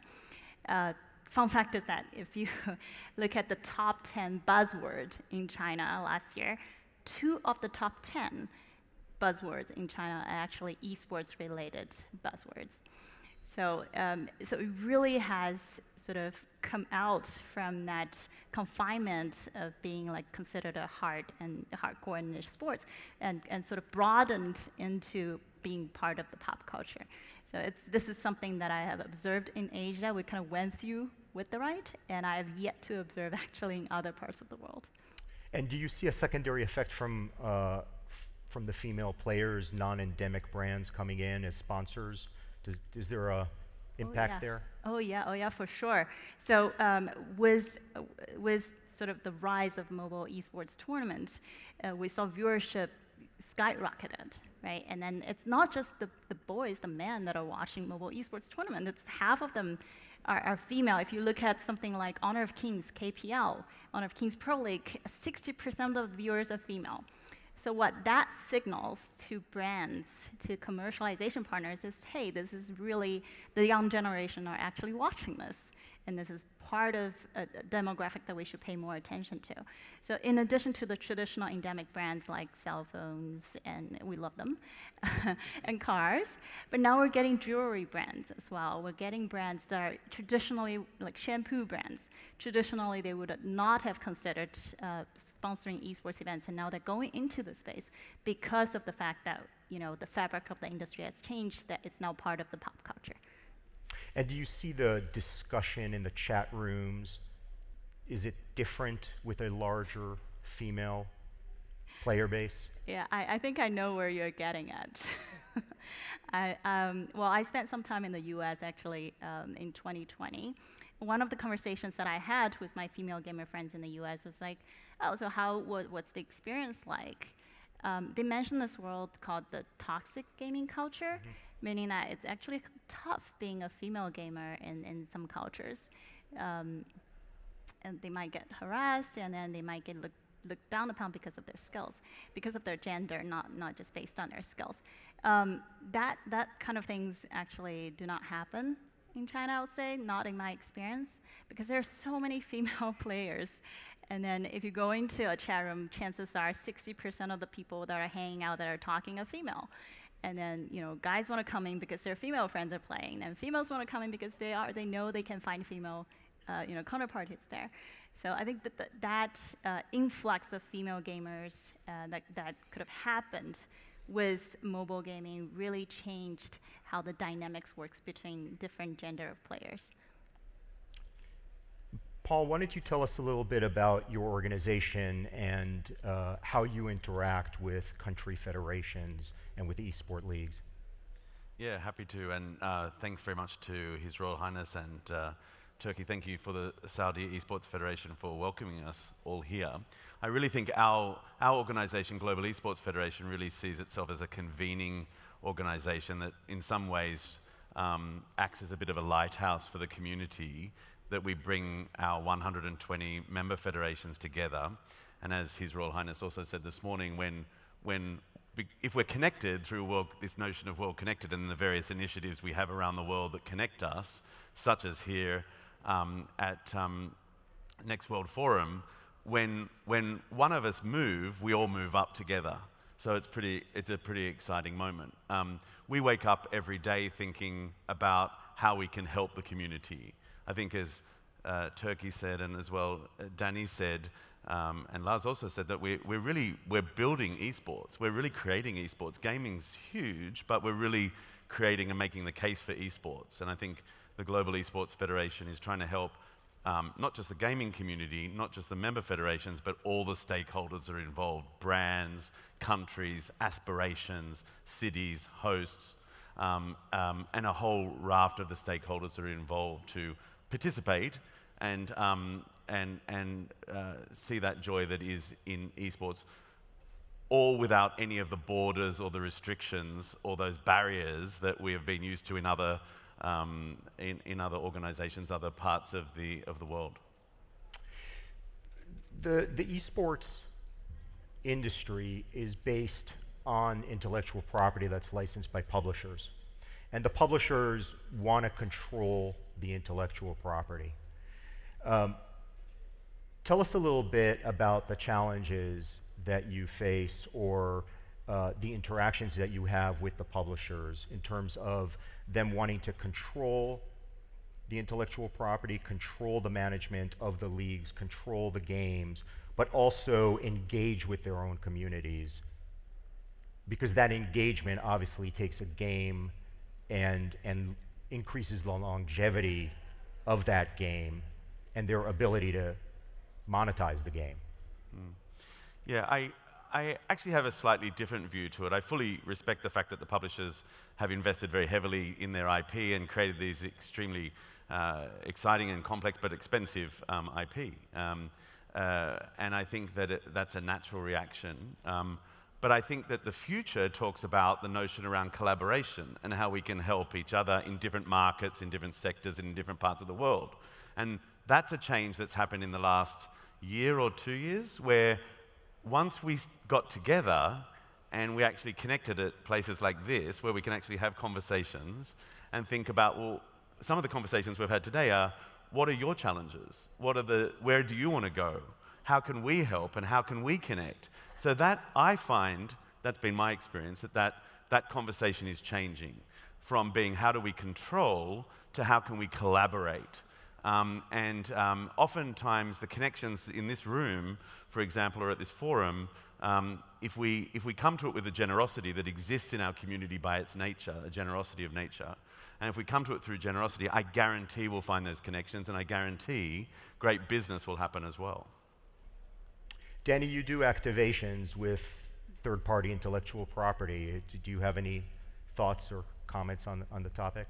Yeah, we collaborate closely with game companies and we help them. So VSPN positions ourselves as a one-stop shop, as a turnkey solution to anyone who wants to build an esports ecosystem. And oftentimes we work with game companies with that. We definitely understand and respect that the IPs are their babies, right? They heavily invested, like Paul said, in those IPs.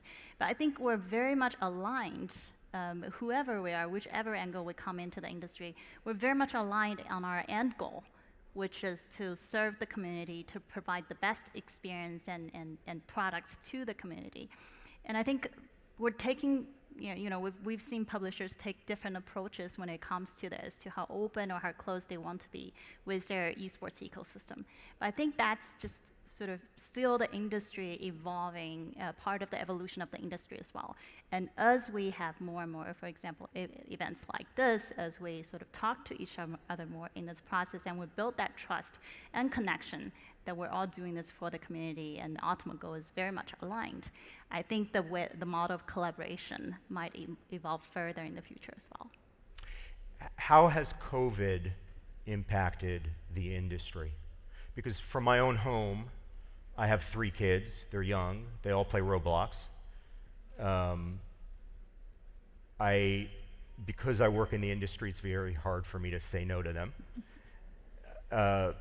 But it also was a healthy outlet for them when they had to be isolated. And now we're going back to in-person events. So how has that impacted the industry? How have you seen more in-person events? Obviously, we're having Saudi just finished a very large tournament. Yeah. Well, we did Gamers 8 in 2 months, 8 weeks basically, July and August. But the plan for Gamers 8, it was like 2 years ago. So we were planning to deliver the Gamers 8 during the summer of 2020. So we were planning, working to deliver the season, the Gamers 8 in the summer, and suddenly the pandemic came, and it hit everything. And we got an opportunity to deliver the same impact, which I don't think any other event can do virtually. So we did Gamers Without Borders back then. It was an initiative a global initiative. We invited the biggest team. We did 6 international tournaments. The best of the best participated, and we raised $10 million as a donation. So the winner, whatever they won, they donate to fight COVID-19. And with that, we did so many activations and campaign toward, to fight the COVID and to engage with people. Back then there was no content. It was a total lockdown, so everyone was in a quarantine, isolated. So we create content, we engage with people, and the numbers we got, it exceeded our expectation by far. We did education programs, we did donation, we did community tournaments, and professional. All the numbers exceeded the expectation by far. We achieved all the KPIs that we were aiming for, and we realized how big is this. We knew that this is something big. The whole industry, the gaming industry is big, but with that initiative, we realized no, however, and no matter what you imagine, no, the gaming and the sector is much, much bigger than you think. What games are popular in Saudi Arabia? Well, if we're talking about the mobile games, I would say PUBG and Fortnite. I played quite a bit of PUBG Mobile. Yeah, definitely. As a sport, we have FIFA. It's a really popular game. And with the shooting, definitely we have, Call of Duty, and, so many games are popular. Actually, I think all games are popular here. Okay. Since, as I told you, the demographics here, the demand, it's very difficult for me as a national federation to serve all the community, because whatever we do, we got the day after another request with another game. Why don't you guys focus on X, Y, Z, and so on? So it's very difficult for me.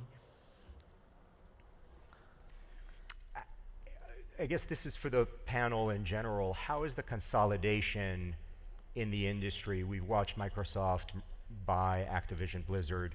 We watched Take-Two and Zynga merge. Do you think that that will have a negative impact because there are less entities to deal with and to license intellectual property from? Or do you think, sure, that's happening today, but the indie studios are going to build new and better games and they're more versatile? You're laughing. Well, I have the answer from Embracer. I think we are empowering entrepreneurship, and what we have seen when acquiring companies, they've been able to grow faster, exceeding the business plan we set out from the beginning in average. So I think joining Embracer is obviously a positive thing. I can't talk for others, but I can say that there is an enormous amount of new companies popping up everywhere. You know, senior games developers are jumping ship from very big studios, setting up new games developers. So there will for sure not be a shortage of new companies coming into the industry. So I don't think we should be overly concerned about that. I think the market will correct. Well, I think you also have an advantage because you are decentralized, whereas Microsoft and Take-Two are much I can't talk for others what is the best operating model, but I'm a highly, you know, I obviously highly believe in decentralizing and empowering people. Well, I think I had a discussion with Lars like few months ago about not the same question, but maybe a similar from another point of view, where what is the difference between the AAA game and AA game? Mm-hmm. And you know, it's almost the same, but your question from another side, and we never reach an answer or that it's not clear for anyone what's the difference between the AAA. What is AAA? So this is the main question. When it comes to the investment, I think always the investment is a plus. It shows you that there is a potential in the market, okay? Looking at the big picture.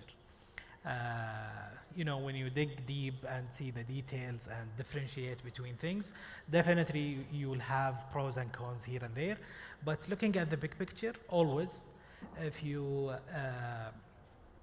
tease the big players in the market to invest in a similar market, this is a very good indicator that the market is healthy, the sector is healthy, and still there is a potential to grow. And this is what really matters. And do you see this as a way of overcoming political tensions? Right, we're seeing new political tensions in Europe. We're seeing political tensions between the U.S. and some of its Asian partners. The global nature of the industry, the fact that everybody is connected. What kind of opportunities does this give the community of players, regardless of nationalism? Well, speaking gaming, you cannot interfere with a political. The community, they do whatever they want. They're connected. They speak the same language, which maybe anyone who's non-gamer can't speak that language. But when it's come to the esport side, maybe we can implement not a political but a sport element where you have a national team of X playing against a national team of Y, another country. So for example, Saudi playing versus another country, and they compete, you know, and the best can win. So this is the beauty about the esports. But as gaming, I don't think, you know, you can control the community. They're already connected. They're faster than anyone else, and they know how to reach what they want. Yeah, I'm getting to the age where I can no longer hang with some of the some of the games I play, and I can't, the chatter I can't always relate to it. It's quite unfortunate. It's difficult to catch up. Yeah.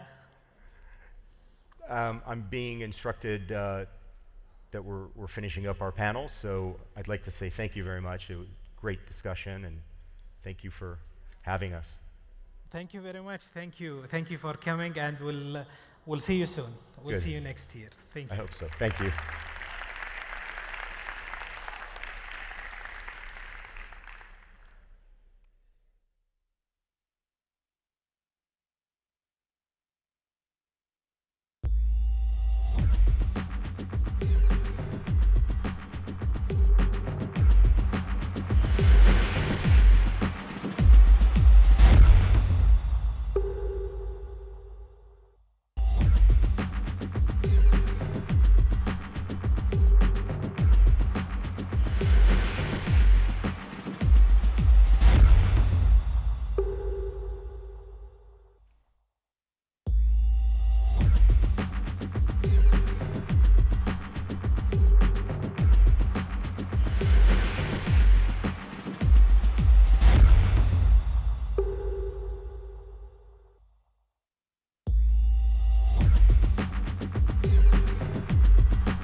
Hello there, good afternoon, and welcome to our next session.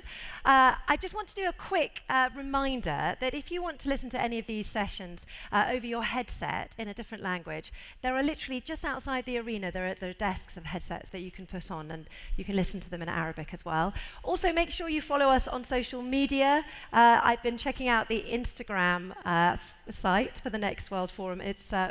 There's a lot of pictures, there's a lot of engagement, it's good stuff. I'd check it out for sure. Now, without further ado, I want us to crack on with this next panel because it's going to be a really, really interesting one. First of all, I'd like to go beyond the arena space when it comes to esports. I'd like to examine what network and connectivity infrastructure is required to make multiplayer gaming a success. Now, it's quite technical, but fortunately, I've got 5 eminent experts joining me right here on the panel who will help us get through it and understand what the future is when it comes to connectivity and gaming. Let me introduce my panelists, first of all. To my left, I've got Sultan Al-Hamadi, the Executive Vice President of the Business Division at the Social Development Bank. We've got Farhad Al-Jabati. He is the General Manager of Infrastructure Quality for the Ministry of Communication and Information Technology right here in Saudi. Dr. Chesib Lee is Director of the Telecommunication Standardization Bureau for the International Telecommunication Union based in Switzerland. Worth noting that that is the United Nations specialized agency there. And we have Sheyo Owalabi, my apologies, sir, Secretary General of the Africa Esports Development Federation in Nigeria, and also Naif Mulib, Founder, Chairman, and CEO of Play Hera, which is, of course, a holistic gateway to gaming and esports. Gentlemen, thank you so much for joining me. I really appreciate it. Sultan, I'm going to come to you first because you're on my left. How is the Social Development Bank supporting the kingdom in its plans to develop esports and gaming infrastructure here? Thank you, Georgia, and thanks for the Federation really to host such an event. The bank has a long journey with financing such programs. We're talking here about SMEs and micro SMEs. So in this journey, we have financed around 33,000 SMEs with a total around 12 billion riyal. So specifically in gaming and esports, we start the journey with the Federation by hosting the first Bosala Dullani. So Dullani is one of the programs in the bank. It works like a clinic, so it has consultation and subject matter experts to work with the entrepreneurs in their journey from the ideation into launching their projects, their app, be it a gaming app or an esport. So we helped really the entrepreneurs to reach to the pitching session that we have seen 7, I would say, hopefully successful, inshallah, implementation and apps. And of course, we have a judging committee to look at these projects. So we will work in this journey from the ideation into financing if it's needed, hopefully. It's really interesting here that the expression micro SMEs, which I don't think I've heard before, but of course if you're a brand new gamer and you're young and you're new to creating these new games, then you're going to need support at that level. Really fascinating to hear how the bank is helping in that situation. Now let me move on to the sort of the more regulatory side of things. Farhad, can you tell me a bit about what the Kingdom is doing in terms of digital infrastructure to support gaming? We've heard how the banks are helping the SMEs. How about this digital infrastructure that is so essential to foster entrepreneurial spirit? Sure. First of all, I would like to say that I'm very honored to be here with the top leaders and experts from the gaming and esports sector from the global community, and I would like to send a special thanks to the Saudi Esports Federation for putting up this outstanding forum. Now, going back to your question, Georgia, I believe the Kingdom has gone through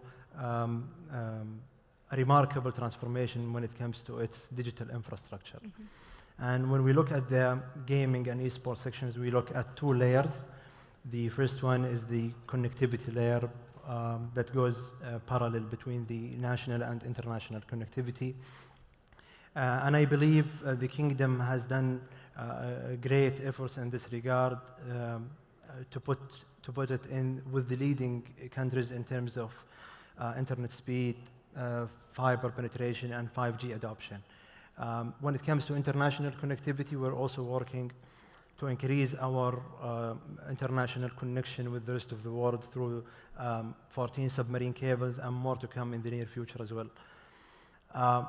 All of that together comes as a first layer. On top of that, there is the computing layer where we're developing an integrated ecosystem of data centers and cloud services with an ambitious plan to reach 1,300 megawatt of capacity by 2030 with high performance capabilities and localizing content delivery networks.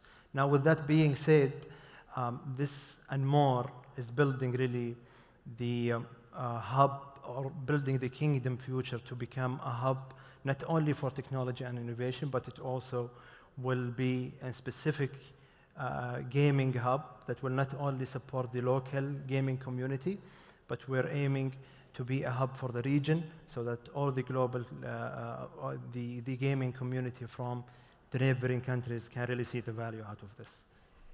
I like the idea of that infrastructure not being just within the country, but of course the underseas cables, because the very nature of gaming is that it's international.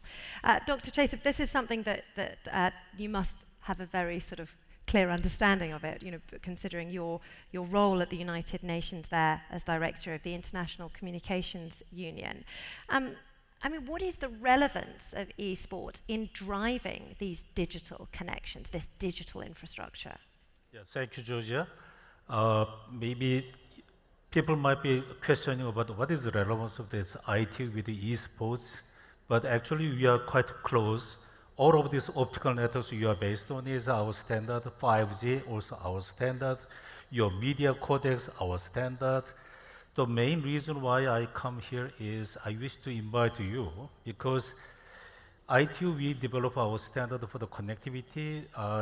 Many perspectives. First one is, let me say, of this network performance aspect, like define the speed, bandwidth, or latency, so important for the esports community, and also resilience of this connectivity, how we can ensure of the security and the privacy of this connectivity.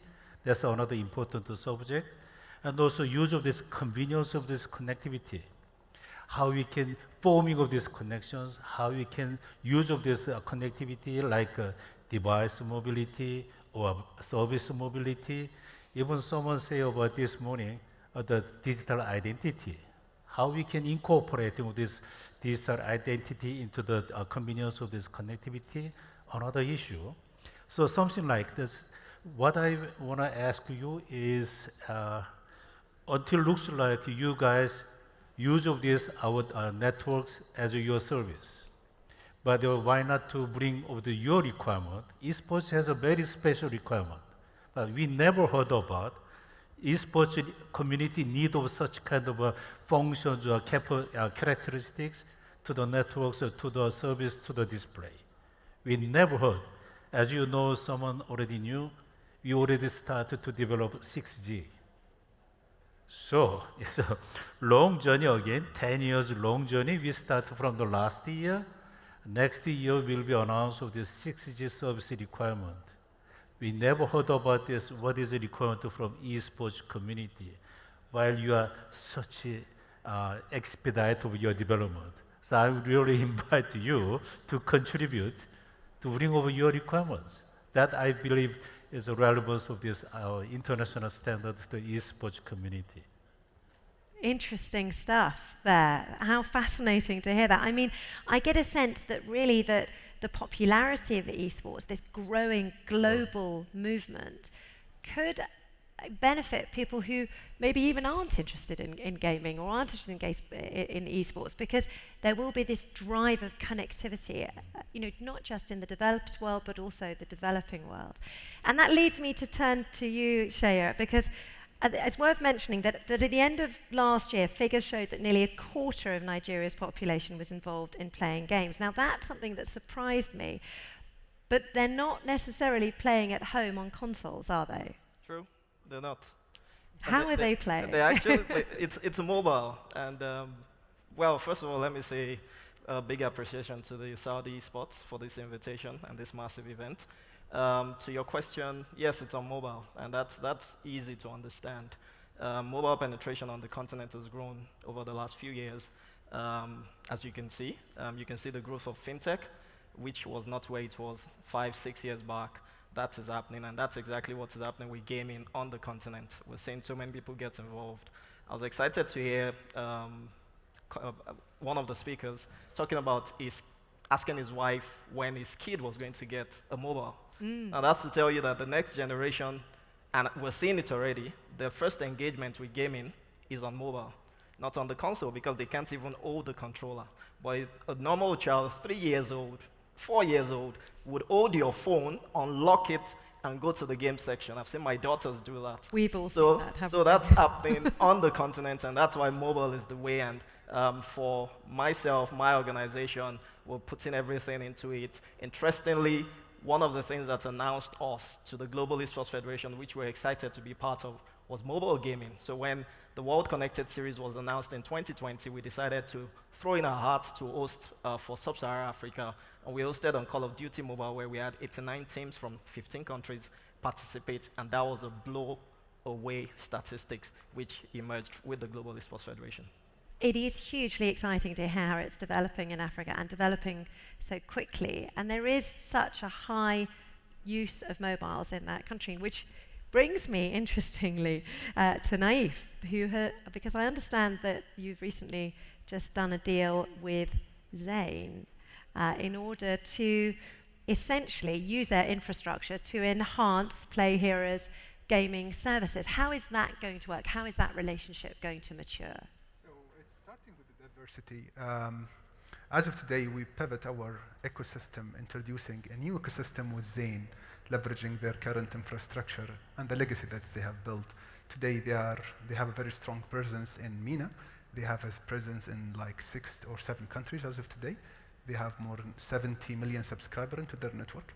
We would like right now to introduce a new ecosystem as an e-entertainment ecosystem, pivoting from an e-sport to e-entertainment, from our core interaction, which is tournament, to tournament, cloud gaming, e-commerce, and social and media. This is actually the ecosystem right now we're introducing with Zain. It's going to actually accelerate our value proposition to the market, and through the partnership with Zain, we will be able actually to release more services, focusing into the B2C side, focusing into onboarding the stakeholders around the gaming industry. As we speak right now, we are witnessing a couple of mega and giga projects in Saudi Arabia, and we can contribute to that actually by doing shortcuts for them, leveraging our ecosystem that we are introducing with Zain. I mean, a Play here is a holistic gateway to gaming and esports. For the most part, do your participants access the network at home or on mobiles, or on consoles or on mobiles? So, since we have started, we were aiming actually to be a very neutral platform that can accommodate any type of tournament for any game titles. We're not limited to 2 or 3 titles. No, we are open platform. We can actually conduct the tournaments online, offline, for any kind of game that can accommodate a competition mode. And based on that, actually, also we are fully integrated with mobile, iOS, Android, PC, you call it whatever. So any type of tournaments can be conducted. It can be conducted on Playhero without any limitations. I think one of the most exciting themes that's come out of this conference is the democratization that gaming brings. That even if you're an SME or a micro SME, there's opportunities for you. Even if you've only got mobile connectivity, there's opportunities for you.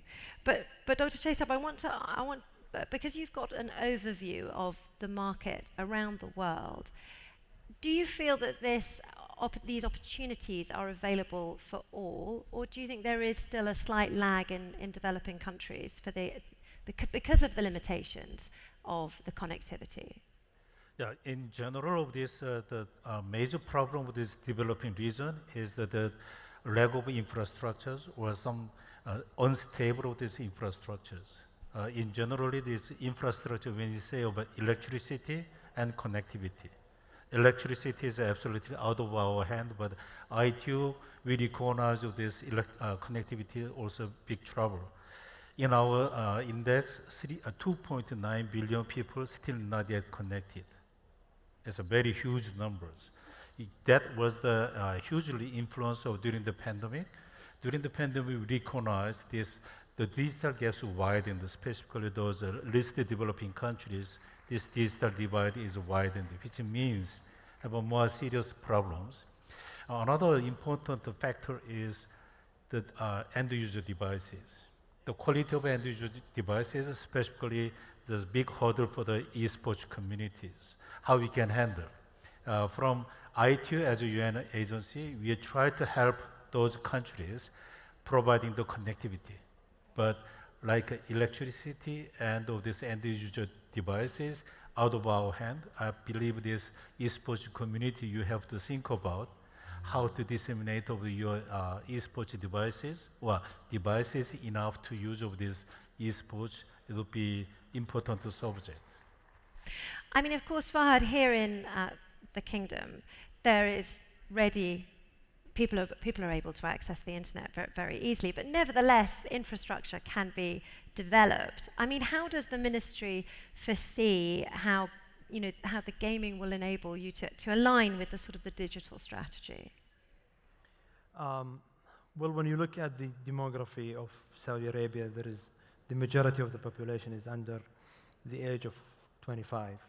And for that, we look at the Ministry of Communication and Information Technology at the e-gaming, not only as a niche market, but it is actually a mainstream in our digital infrastructure strategy. And for that, we have the digital economy policy, where the e-gaming is really a cornerstone to deliver the social prosperity and the economic growth for the market. We understand that the gaming environments require a different set of technology. It requires state-of-art network infrastructure, and this is something that we in the ICT sector, public and private organizations, we are working towards. It's an exciting journey, challenging, and we have to go with the same pace that the gaming industry is developed. I mean, it's fascinating to hear how the building blocks are being created here for this total connectivity. And I'd like to bring it down to the sort of individual level again, Sultan, with you, because you've been working on these special sessions to help brand new entrepreneurs enter the gaming market. How have those worked, and how successful have they been? Well, I think what we have seen the result today. So, going hand in hand with the federation, as I said, it will help us really see and bridge the gap of financing.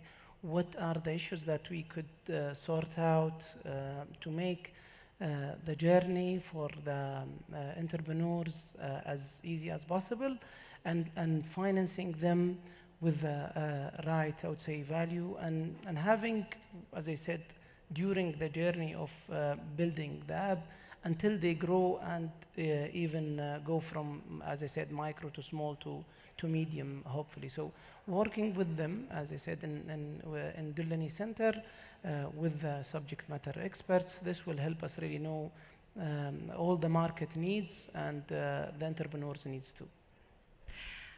Dr. Chaser, I'd like to come to you again because of this idea of helping other countries with their connectivity. And I'd like to raise the subject of the United Nations Sustainability Goals, because I know that one of the goals, I think, is it number 12? 17. 17, you saw me pitch there. I could have got it right. The idea of that is to encourage connectivity and infrastructure building within developing countries. Now, do you think that this enthusiasm for esports, a global enthusiasm, could help drive that sustainability goal? Yeah, thank you very much for bringing these important questions. This UN Sustainable Development Goal is important for everyone. We recognize this practical experience during the pandemic. Even this target year is year 2030, just less than 9 years now. So really reach of that. But I believe this esports, you have a great opportunity. At least just on my on the fly, so there's better education, have a good opportunity esports to contribute, and better health and well-being, have a good opportunity. This morning someone raised of this gender equality aspect. Why not of this good opportunity?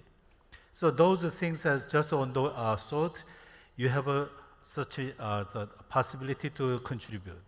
In addition, this morning, this is my first attendance to these esports communities.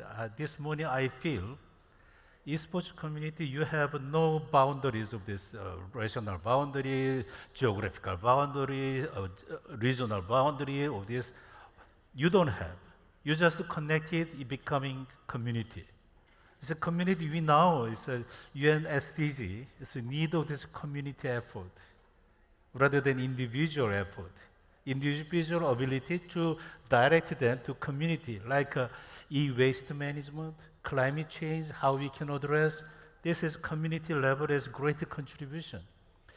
As one of the example, now many developing countries, especially LDC, least developed countries or some island countries, they are often become the place of this end of life of ICT devices. So all ICT devices produced in the developed country, and they leaving some of the cycles, they finish of their life in those developing areas, which becomes e-waste. This e-waste becomes one of the critical cause of this climate change. We have to help them. We have to identify esports, you know this, your play, your devices, you know that. So how we can identify to resolve this e-waste easy way, or provide some of a good business model to the developing regions, it would be very helpful.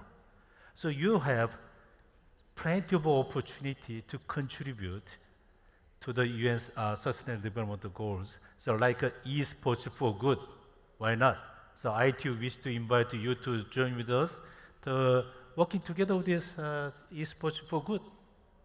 I think there's going to be a panel later on along those lines. I might be hosting it tomorrow, in fact. So if I may add something, the Global Esports Federation already has committed to some of these goals. Of course, health and wellness, connectivity, also as regards equality, which has to do with one of the core values of the GEF, and most importantly, quality education, which interestingly His Royal Highness Prince Faisal sits on the commission as the chairman of the Education, Culture and Youth Commission, where I'm a member also. And the Global Esports Federation Academy has just been set up, and it's fully functional now, and there are projects in place to ensure that quality education alongside esports becomes the thing, and definitely we're in support of the UN SDGs at the GF. I'm very pleased to hear that. I mean, if we could just bring the conversation back to that key component, connectivity, and the fact that that gamers all around the world want to connect with each other in every way they possibly can. And of course, that is something, Naif, which you are hoping to enable through your platform. Sure. So, due to the maturity of the connectivity as of today, especially here in Saudi, Zain, they are pioneer, and they have released the first 5G services in Saudi. Actually, since that day, we have considered that actually to provide the cloud gaming services. And we have developed that from scratch with a very unique value proposition and model to utilize the infrastructure that Zain have, and at the same time allowing the users that they're sitting in their homes, even it doesn't require from them to have a high-end PCs or PlayStation or Xbox. They can enjoy it, playing it from their TVs or from their mobiles, enjoying AAA titles from their mobiles with no issues at all. So this kind of disruption, it will not happen without connectivity. And yeah, really, there is a lot actually it's depending on the connectivity, and the cloud gaming is one of the streams, I believe, and there is a lot can be added on the top of that. For example, the streaming. Right now, the mobile phone, you can stream from your mobile phone as long as there is a 5G, and you can actually be connected and provide your own content while you are playing because of the connectivity. So today we are in Saudi actually very lucky by the support that we're getting from the Ministry of Communication and also the private sector such as Zain. I think we are actually having a very great unique value proposition. Now what we are doing here, I think it can be copied and scaled globally. My goodness, that was a dramatic moment, wasn't it? And on that note, fascinating. I have to say, if I was a mobile game developer, I would have felt very encouraged by that conversation. And certainly, if you are a micro entrepreneur, this is a very good opportunity for you to look into how to develop your mobile gaming apps. Gentlemen, what a fascinating panel. Please join me in a round of applause for our fantastic panelists. A really interesting conversation. Thank you very much indeed, gentlemen. Thank you very much. If you head towards the green room. I'm going to stay on this stage because we are nearly at the end of the day, but not quite. And I'd be delighted to welcome back onto the stage my fellow MCs and hosts. Of course, we've got Lucy, who's coming as well. Hi, Lucy. How are you doing? Come and join me on this stage, because we've got about 15 minutes, haven't we, to basically debrief. Debrief. It is our debrief. Very, very excited. My head's still in the last panel, but I'm going to bring it back now because I want to welcome, of course, Mark Kai, esports and gaming content creator from the US, and of course, Paul the Prophet. Thank you for joining us. Appreciate it. Thank you. So, Lucy, I'll let you lead if you want, or shall I push on? Okay. Well, first of all, I think everyone here can agree that today has just been such a fantastic event. There's been back-to-back amazing speakers, guests, people in the audience. Everyone's just been getting involved, getting interactive, and that's exactly what we wanted from this event. So hats off to all the organizers. You should feel good about yourselves today. It's been fantastic. But the whole point of this panel is for us to We're naming names, right? We're saying people who were totally wrong. What you liked, what you hated. No, not really, no. We're going to keep it all positive. You know, what are some of the biggest takeaways from today? What have been your highlights? Any particular quotes? Me personally, I loved when you and, I can't remember his name now, Grant nearly got into a bit of a scrap on stage over... I missed that. That sounds awesome. You missed that? Yeah, just I didn't know. None of my panelists got into a scrap. But that was probably a good thing. So that was pretty fun to me. But, you know, Paul, you've been here all day, you've been wandering around. You are a tour de force in the esports world, and I can see why. But yeah, tell me about some of the highlights for you. You know, I've been doing a podcast for years now on the gaming and esports industry, and for at least 2 years, publicly I've been saying, this region, everyone's sleeping on it. Everyone, right? Everyone's talking about China, everyone's talking about Asia in general. This is the region I said for 2 years now everyone's sleeping on. put my money where my mouth is. I moved here, you know, in the beginning of the year, so like, I believe what I'm saying. And I think the day here, two things. The day here, and I was at Gamers 8 yesterday, which my second time there. Between Gamers 8 and here, I realized the prophecy has come true, right? Like this is really, I think, the seminal moment, this conference, where people will look back and go, when did Saudi Arabia sort of make its debut on the global stage from a gaming and esports perspective? It's today. They got an entire room packed of thought leaders and industry people, heads of industry, to all be talking about what's going on in Saudi Arabia. To me, that's the accomplishment here. And the question I have for you guys is, how does this sustain, right? Like, what does not just day 2 tomorrow look like, but how do you grow from this and how do you push this out the next year, 2 years, 5 years, so that we're on this stage 5 years from now in a room 10 times this size having the same conversation, right? I mean, I have to say that the top line for me from the whole day, and I've been either on stage or listening to Lucy's sessions and of course your sessions, was when His Royal Highness Prince Faisal said, what are you going to do together? What are you going to do as a community? And I certainly feel that as a consequence of this conference, we have, or I say we, I include myself in it now, we have pulled together as a community. It's wonderful seeing the breakout sessions and people chatting. And, you know, Mark, you've flown over from the United States and you've come in to chat to people who maybe came in from Jeddah and who have never, have never been to a conference like this before. It's really been exhilarating. But can I say this is like a opportunity, but also the challenge of success like this in this moment, in the sense that the excitement and the hype around something like this, around Next World Forum, people are going to leave. There will be a group of people who leave and go, there's an opportunity here for me to make money, right? There's a financial opportunity. Saudi Arabia is bullish on gaming and esports. They're going to be spending a lot of money to build their vision. I think the challenge is, how do you sort through the people who are here sort of to make a fast buck, and I know this is maybe taboo to talk about, versus who really buy into the vision, who are drinking the Kool-Aid, who are seeing the same thing His Highness is seeing, right? Who are believing in this vision truly and want to make it happen regardless of the immediate financial return. I think that's the challenge and the opportunity when there's so much hype around something. But I think that's one of the interesting things we've seen about today is that other events around the world, I'm not going to name locations or events, but there's a lot of talk, a lot of hot air being blown about, whereas what I witnessed today was various levels, from government bodies to publishers to esports team owners to all types of different people, the multifaceted elements that make up the esports arena really all pushing, streamlining towards the same goal. We are going to be at the top, if not the top, of the games and esports ecosystem. And that for me is what maybe sets this event apart from other events that I've been to in the past. I see a real determination to make stuff happen. Yeah.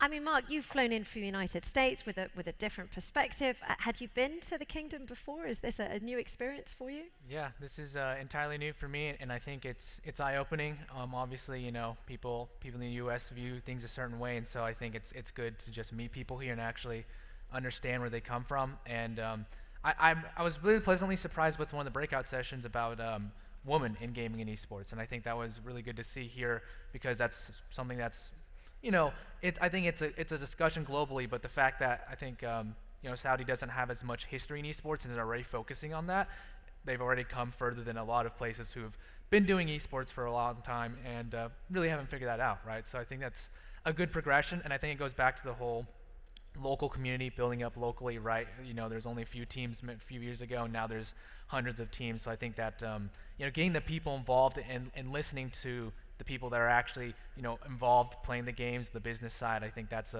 this is a good discussion to be having. It's very encouraging to see.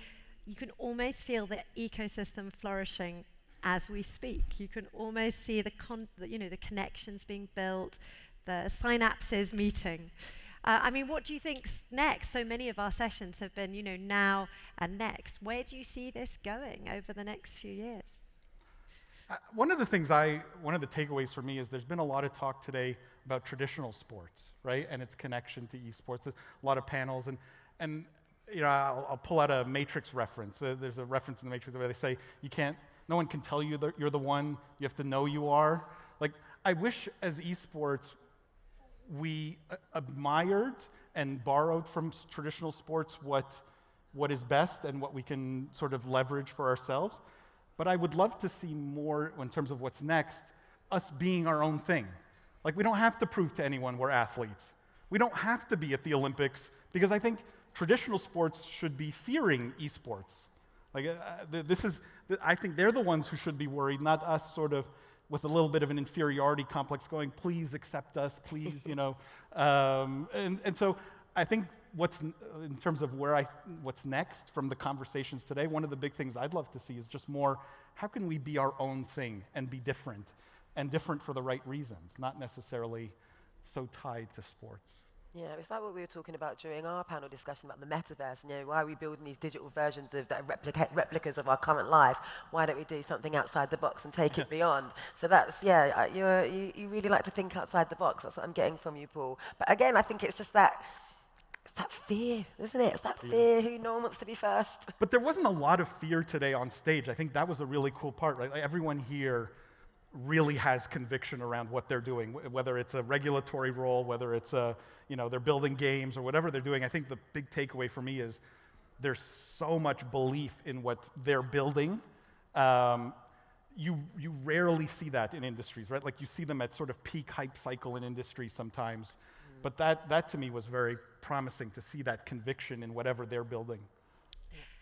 And back to your point, I think that with sports maybe fearing esports, I think it comes full circle because now they're integrating esports, right? There's sports teams that are getting esports involved with them so they can be collaborative, because they realize, well, if we can't beat them, let's join them, right? So let's work together, and maybe it's a fear at first, but it comes full circle because it's two different audiences, right? And with those two different audiences, maybe someone who's been traditionally an esports fan their entire lives, they start watching football all of a sudden, and then they become football fans along with esports fans, and you can be both at the same time, right? There can be that crossover, and I think organizations are starting to see that. So it's good progress. Mm-hmm. I have to say, speaking to that, as far as bravery of putting esports at the center of your system, or the center of your development, I was astonished to hear the level to which NEOM is expecting to put esports and gaming right at the very center.